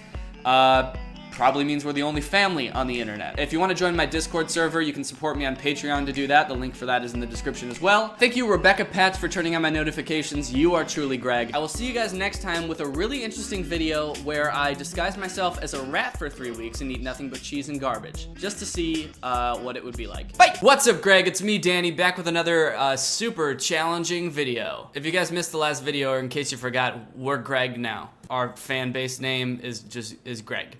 I decided it in the last video, and it's too late to change it and go back on my decision since I already posted the video. So we are Greg now, and that we're just gonna have to deal with that. So welcome back, all you returning Gregs. If you're not Greg yet, all you have to do is hit that subscribe button and you can be Greg. You know, become part of Greg. Greg is the strongest family on the internet. We are savages, and we're not afraid to be called Greg. And we're the fastest growing channel on YouTube. As far as you know. Don't look that up, but we're the strongest growing channel on YouTube. challenge videos. They started off as this pretty fun thing. We had like the ALS Ice Bucket Challenge. You challenge your friend to dump a bucket of ice on themselves, and it was for a good cause. You had the Mannequin Challenge. That girl is a real crowd, please. You try to see how many of your friends you can get to stand still for a long period of time. The Cinnamon Challenge, where you just try to eat a spoonful of cinnamon. Challenges have been around on the internet for a while now, but I feel like they've just recently started to just like, I guess run out of ideas. Like there's this section of YouTube now that's just like, there are channels that are just devoted to doing challenges. And they started off doing like normal ones, like eating spicy foods challenge or whatever. And now it just feels like they've gotten so weird because they've run out of ideas. They're like, the challenges just don't make any sense anymore. And like some of them aren't even challenges, because challenges are supposed to be challenging. Okay, like this one, gummy food versus real food challenge. It's a video where there's two plates. There's one plate that has a gummy food on it, and then another plate that has like the real food on it. So like a gummy hot dog and a real hot dog, and they just randomly have to eat one of them.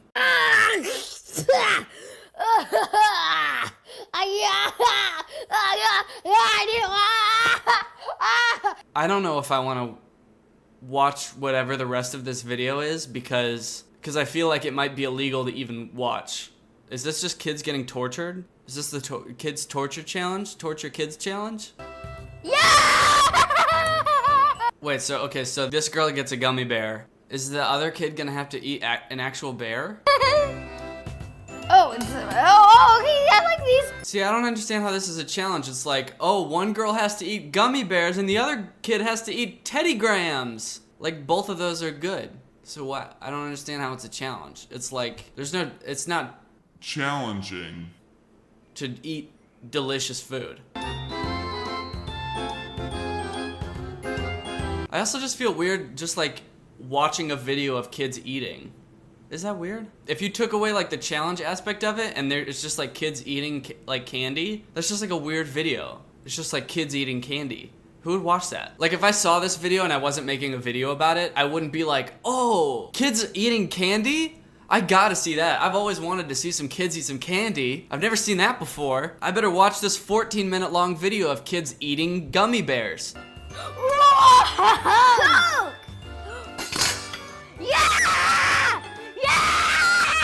See, if this was gonna be a challenge, the real food would have to be gross, but she was more excited about the real Coke than this kid was about the gummy Coke. This would actually be like a really good ad for Coca-Cola. Yeah!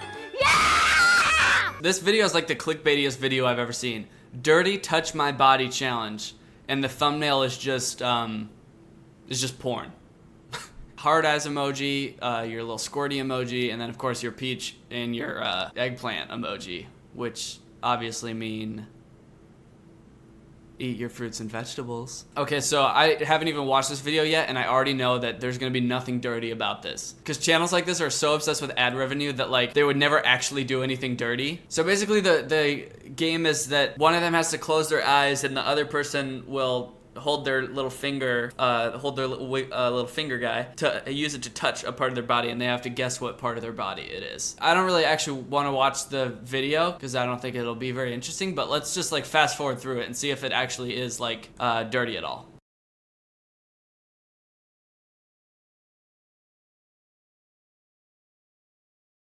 Wait. Oh, dude, he's touching her hip. But I guess I was wrong. This really was a dirty touch my body challenge. Slow motion. We can take our time. Man, that was dirty. I need to go take a shower. Okay, white gloves challenge. Extremely messy. Today we're gonna be doing the white gloves challenge. How it works is that you have some white gloves on, and it's a competition to see who can keep their gloves the cleanest. At the end of the video, we're gonna see who has the cleanest gloves, and the person that has the cleanest gloves wins. It's a classic testing of skills. You know, the coveted skill to be able to eat flaming hot Cheetos and keep your gloves clean at the same time. I don't understand who watches these videos, because like who watches the intro to this video and they're like, you know, I love this girl, Just Jordan 33, And I've always wondered, if she was eating Flaming Hot Cheetos, how clean would she be able to keep her gloves? And what about her friend? And I'd be fascinated to watch her eat Cheetos with gloves on. So like channels like this, they just like are constantly making up new challenges. And a lot of times it seems like it's like one person will do a challenge and then a bunch of people will follow suit. So like the gummy food versus real food challenge, like they did it and then a bunch of other channels did it too because they were like, oh, that looks fun. I like gummy bears. I'll eat them on camera and get paid thousands of dollars to do it. But now the challenges are just getting so like obscure. Like the white gloves challenge. Like it didn't come from anything. It's not like a cool skill. It's not really fun to watch somebody just eat Cheetos with gloves on. I think the best portrayal of this phenomenon is this video, which is called the Punch Myself in the Face Challenge, which I think is pretty self-explanatory, but in case you don't know what it is, let's watch it. Okay, let's do this.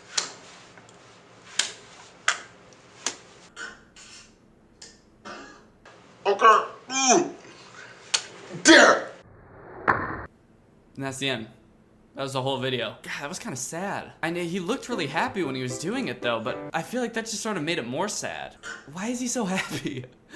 Why is he so happy to be punching himself in the face? Okay, so this video has 33,000 views. Let's see if this challenge caught on at all. You know, it'd be really good for him if he didn't do this all for nothing, and other people are doing it now too. So nobody else did the challenge. So he just punched himself in the face for 17 seconds for nothing. Anyway, you know, with all these weird, obscure challenges getting like 30 million views, I figured, you know what, we should do a couple challenges, right? On my channel. I don't see any reason why I can't do this. I can come up with challenges. That's easy. I mean, what do people want to see? I just need to come up with a challenge that like people want to see somebody do. All right, guys, this is the Don't Spill the Salt challenge. I got my little bunny salt shaker here, and let's begin.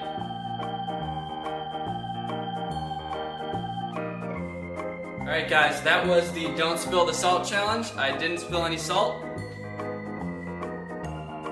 Alright. Okay guys, I'm gonna be doing the Put on a Hat challenge. Alright guys, thanks for watching. Okay guys, now I'm gonna do the Littlest Smile challenge. Let's go. Alright guys, thanks for watching. Alright guys, this is the Sleep for 8 Hours challenge.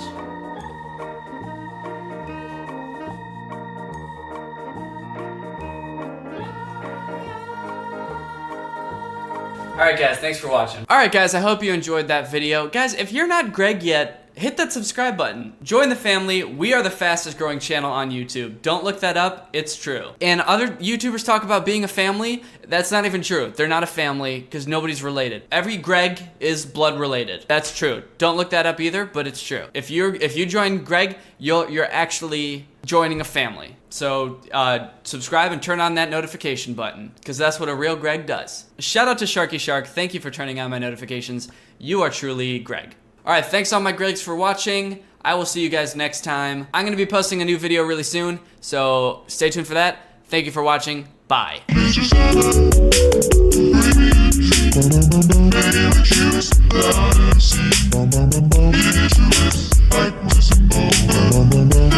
What's going on with hypnotism? On one hand, I've heard it's real, and I've seen some incredible videos of people like forgetting their own names under hypnosis. What's your name? But on the other hand, if it is real, I feel like we're all very nonchalant about that fact. Like there are just people out there that can take over your mind for a little bit. How does that work? I especially want to know what's it like to be the person getting hypnotized. Give me an interview with the person who just forgot their own name. What happened to you? Anyways, I'm gonna try to get hypnotized like 3 different ways to find out if hypnosis is real and what it feels like. Y'all wanna come? Good, because I actually already did the first one. I found this YouTube video called Can I Hypnotize You in 30 Seconds? And I thought that sounds quick to do. So I just did it right before I filmed this intro. Have you ever wondered, could I be hypnotized? Am I the sort of person that's susceptible to mind control? Well, it's not mind control, it's just thinking about things. And sometimes the things we think about are the things that happen. So if you want to try something, all you need to do is get your hands, put your hands together like this, and clasp them together like that. Now take your index fingers and put them parallel, and just focus your eyes on that gap between the two fingers. Just focus your eyes really strongly on the gap, and as you do that, imagine that the ends of your fingers are like magnets, and the magnets are getting stronger and stronger with every second, and the more that you imagine that the magnets are pulling your fingers together, the stronger they become until your fingers can get closer and closer. And if they are moving, if they're closing together, that's weird. That can show you how susceptible you are. If they're not moving, maybe that's because you're trying really hard to make it not. No, they're already together. Keep imagining that those magnets are pulling them together. They already are together. All right, well, I guess that worked. I don't know, is that hypnotism? Is that what hypnotism is? It kind of just felt like my fingers just wanted to be together, like when you hold them like this, they naturally do that. Do they just naturally do that? No, I guess I can hold them like this just fine. Okay, well, dang, maybe I got hypnotized that quick. The second type of hypnosis is hypnotherapy. I always kind of just assumed hypnosis was fake until I talked to a family member who said they got hypnotized to stop smoking. But apparently there are hypnotherapists all over the place who are more than happy to hypnotize you for a wide variety of things, like addiction, phobias, throat lump issues. Bad karma won't go away. These are real ones from actual hypnotherapist websites. As for myself, I'm hoping to get hypnotized to cure my lifelong battle with my nails. I've bitten my nails as long as I can remember. I hate it. Laura hates it. I bite my nails so much I chip my tooth. So hopefully this guy can fix it, or at least replace it with like a healthier habit like smoking. I really want this to work, so I've intentionally like not looked up much about hypnotherapy, because my instincts tell me it's one of those things that you have to like fully buy into, and I don't want to read something that makes me doubt it. So the only thing I know right now is that I'm going to be paying $450 over 2 sessions to get hypnotized via Zoom.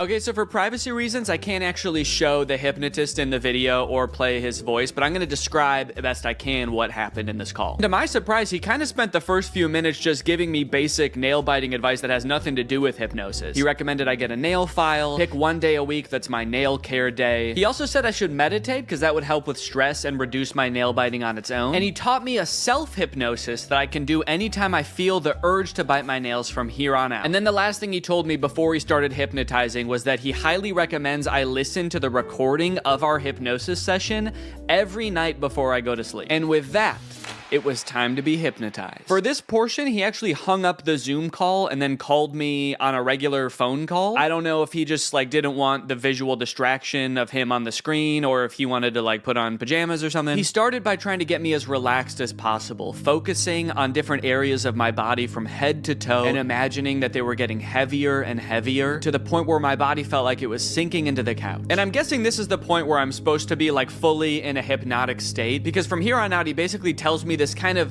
inspirational, energizing story that's gonna change my mindset around my nails. I followed his instructions, imagining my body dematerializing an array of light that shines around me, protecting my teeth and my nails. And I rode the ray of light to a peaceful beach, where I laid with a different version of myself lying on either side of me. On my left was the version of myself who bites my nails. On the right was a calm, cool, and confident version of myself with absolutely pristine nails. This was all a very peaceful and relaxing experience. I never did worry that somebody else had control over my mind, but I did have doubts as to whether I was really being hypnotized. It was a pretty long time that my eyes were closed, and I had a hard time paying attention for that long, so I'd catch myself thinking about other stuff, and then I'd be like, oh no, this is gonna ruin the hypnotism. And there were a few times the hypnotist did this alarming thing where he would just whisper a command like this. He'd be like, and now you're going to stop biting your nails. Anyway, all I had to do from here was to I'm fucking cured, man. That night, I tucked myself into bed and listened to the hypnosis recording as instructed, which did feel a little silly given that the session had only ended like 30 minutes ago, but hey, maybe getting hypnotized back to back will make the effects even stronger. Again, I did feel very relaxed during this recording, but I still didn't know if I could say I was hypnotized. Good night. The next morning, however, I did notice that I wasn't really biting my nails or really even looking at them. Maybe it was just in my head, but they looked hard, like actually unpleasant to bite. Was I really hypnotized last night, or was I just discovering the placebo effect? I don't even care. I squealed with delight and got to work, filming for a different video I'm working on right now, enjoying my new non-nail biting self. Oh wait, what the hell? Did I just bite my nail? Damn it. Well, good thing I was filming when I did it. Shit, I bit my nail. Damn. Well, that's obviously not great. Man, I was really optimistic this morning that it actually worked and I was hypnotized, but then I stopped paying attention for 1 second, and I'm not just having the urge to bite my nails, but I already bit it? How am I supposed to stop biting my nails if my body just does it without even asking first? I'm worried now. I feel like I was just living an illusion this morning, and none of it worked. I just pulled the bottom card out of a house of cards and the whole thing just tumbled over. Maybe I am a nail biter and I always will be. And on top of that, I'm dumb for spending $250 on this. And on top of that, I'm ugly. It doesn't have to do with my nail biting. I just feel really down on myself right now. I did do the self-hypnosis that he taught me right afterwards.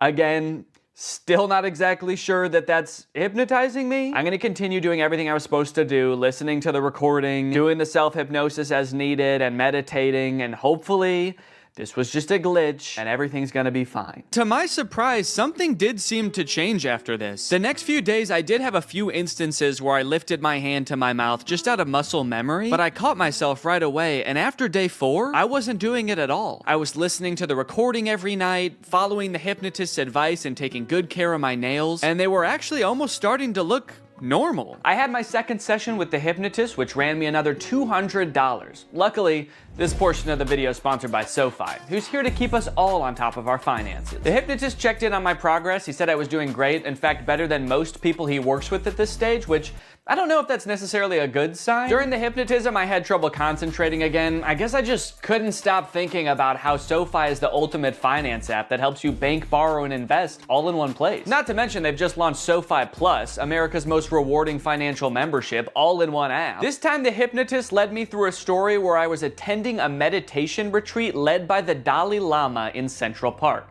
That sounds expensive. I must have been using SoFi Plus. You see, you can unlock more than $1,000 in value with qualifying activities in banking, spending, investing, and more, with exclusive perks that help you over time. That includes unlimited access to SoFi's wealth financial planners who help you make a plan and stick to it. Plus, members with a new or existing SoFi checking and savings account also unlock up to 3.8% APY on bank savings balances. That means you're earning 9 times the average national rate on your savings. At that rate, you'll earn more interest in 7 weeks than you would in 1 year in a big bank savings account. That's why SoFi Plus isn't just smart, it's how you make good choices. So head on over to SoFi.com/Danny, scan this QR code, or click the link in the description to learn more about how you can get your money right with SoFi Plus. Thanks to SoFi for sponsoring this video, and thank you to you guys for checking out SoFi.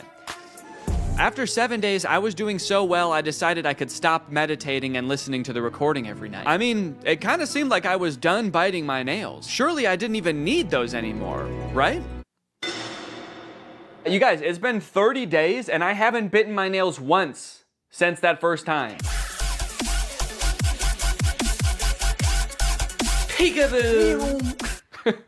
Kind of a crazy way to reveal my nails. Look, now just because I stopped biting my nails, does that 100% mean that I for sure got hypnotized? No, honestly, no, I don't think it does. Honestly, I think it's possible that I was hypnotized, but I'm leaning towards I don't think so. Honestly, I kind of feel like it was all the other advice on top of listening to that very inspirational, albeit non-hypnotizing recording every night that actually made the difference. At the end of the day, maybe I didn't need to get hypnotized to stop biting my nails. Maybe I had it in me all along, which is kind of inspirational and also makes me feel like shit in a way, because then it's like, why didn't I just do this earlier? Regardless, I am still open to the possibility that I was in fact hypnotized. I feel like if I can get hypnotized by the stage hypnotist, then I'll know for sure what being hypnotized feels like, and then I'll know for sure if I was hypnotized back then too. Hypnosis is a state of focus without much awareness of peripheral noise. You're concentrated on one thing and the world kind of slips away. This is stage hypnotist Chris Jones. He's been on America's Got Talent. He's performed all over the world for over a decade. So if anyone's going to be able to hypnotize me, it better be this guy. Also, the GoPro on my head died the second we started getting hypnotized, so don't get your hopes up for any shots from this camera. All right, fine, you can have this one, but that's it. Chris suggested that this would be a lot more fun with a group, so I got some friends together and we all sat down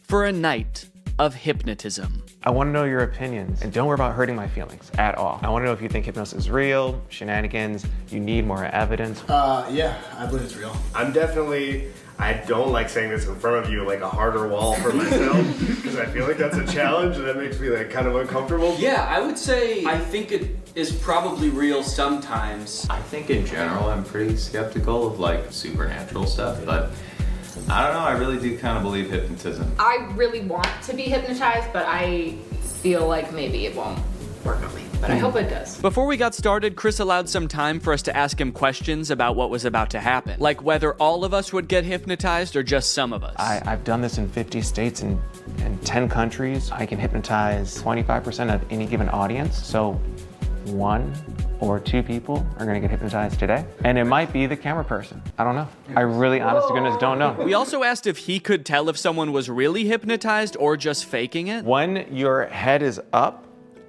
we can tell. People hypnotized look like they've had a few drinks, or they're gonna look like they've been riding a car with Scooby-Doo and Willie Nelson for a couple hours. They're gonna look real relaxed, okay? The second I was like, so like they look like Scrappy? We also noted that Brian seemed to be the one who believed in hypnosis the most, and he was also maybe the most nervous about what was going to happen. Well, what are you gonna do to me? That's a good other question. Like, what are you gonna do to me if I get hypnotized? Honest to goodness, I don't know. I'm gonna put my hand over all of you and tell you who I think is most likely to get hypnotized. I'm pointing in the direction of the person who I think is most likely to get hypnotized. Now, you won't see the induction often on TV or podcast or even movies, because this next part, if you watch it in its entirety, it could hypnotize people. So they're gonna cut it up a little bit so folks at home don't get hypnotized while driving a car. So you put your hands together for me like this. The induction lasted a few minutes, and just like the hypnotherapy, it seemed to involve getting us really relaxed. So there's different strategies getting someone hypnotized. I have you focus on my voice and your breathing. So take a gentle breath in. And it seemed to rely really heavily on using our imagination. Like he had us imagine that our fingers were pulling together with magnets. And you can whisper the words to yourself or out loud. The word is magnets. 1, 2, 3, magnets. And then I see who's the best candidate. The best personality, people have a great imagination. Imagine I put a 10-pound brick into that empty palm. So your palm just starts to get more heavy. And then I make them drop and sleep all the way down, every muscle and every nerve. Allow your eyes to open.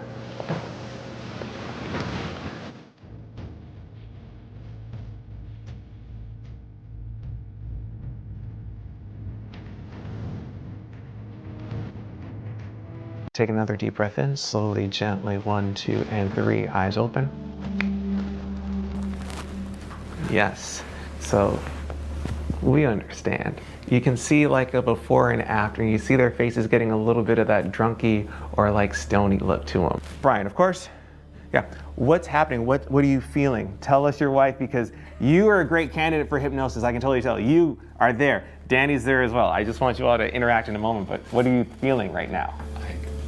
Just hanging out with the crew. Is there anything that he could do or wouldn't do that'd be like, holy cannoli, this, my husband, my partner for life, is in a different headspace? Jeez. I don't know. I was hoping this wasn't going to happen. I wouldn't be put on the spot like this. I don't know. What would he not do? For whatever reason, we couldn't seem to come up with a single thing that Brian would never do off the top of our heads. I guess that's just a testament to what an insane dude Brian is. Whatever the reason, all this uncertainty seemed to pull Brian out of his hypnotic trance. So Chris quickly moved on to his next target. Thank you, Brian, of course, and sleep. Relax and let go from the top of your head to your very body. Your feet relax, every muscle and every nerve and every fiber in your body. In a moment, I want you to picture and feel in your mind's eye that you again are holding on to a helium balloon. So make that right fist strong now. Make a fist and let that balloon I tie after your wrist pull higher and higher towards the ceiling, and it's gonna extend now. Let that entire arm extend up towards the ceiling. Focus on nothingness, but that feeling of lightness now. 3 numbers, you're gonna open your eyes, but your arm is stuck, cemented, cast iron in that position. You can't get your arm down. That's just the crazy shit. That's just how it's gonna work for the next 2, 3, 4, 5, 6 minutes. Your arm is stuck until I unstuck it. Eyes open. So this again is a hypnotic state. Everyone experiences it in different forms, shapes. What's on your mind? Please, the show is ours. The show is ours. This is interesting. I'm not sure if I'm hypnotized. I don't think I am. Yeah. But at any point, I don't think I am either. I mean, because I was really trying to go along with it and like, you know, do as much like, you know, mentally imaging things and I was like, he's not focusing on me for a reason. And it will all make sense in the end. Yes. Question? Can you put your hand down, or is it? I think so. It did feel stuck for a little bit. It does feel like it wants to be up. Not going down. Yeah. Well, it did just now, right? Is that okay? And I can't help but notice what we can all see clearly. That arm is back up there. That's like the resting position for you right now. That's not naturally. Yeah, that's how his arm always is. That's how my arm always is. Point one finger on that hand. When that finger touches you on the face, and it will, you're gonna go back to that state of deep relaxation again. Cool. This is a text message, all right? All right, you can share that with your husband. Go to sleep, Brian.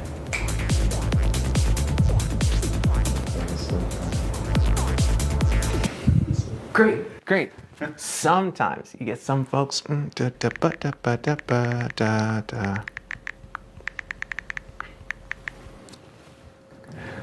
3, 2, 1. Danny, wide awake. Hey, your homeboy has a text for you. You can just read that. Go to sleep, Danny. I will go to sleep. Okay, clearly the dynamic changed here a little bit, and I'm still not exactly sure what happened, but somehow, both Brian and I got snapped out of whatever might have been going on. But just when all hopes... I feel bad. I heard you guys all leave. I didn't know if I was supposed to stay asleep or what. It's alright, good morning. So even though it wore off pretty quickly, I think we can all agree by the look on my face, I was in some different kind of mental state, at least for a little bit there. So is hypnotism real? Maybe so. What does it feel like? Well, just ask Danny from right after the hypnotist left. I'm curious, did it seem like I was hypnotized? Yes. Okay. A little bit. Because I feel like I don't really think I was. Really? Naturally, what followed was about 20 minutes of the rest of the group trying to convince me that I was in fact hypnotized. Physically, I was shocked with how much you guys collapsed. You two did definitely have like a very glassy. It almost feels like I'm gaslighting you about you being hypnotized. Like for somebody to come up and be like, sleep, and then you collapse is like such a suggestible state that is not your own. Am I just a little bitch that'll do anything anyone tells me? I can't believe it, but I genuinely didn't realize I was hypnotized until the next day when I watched the footage and realized how out of it I was. Okay, okay.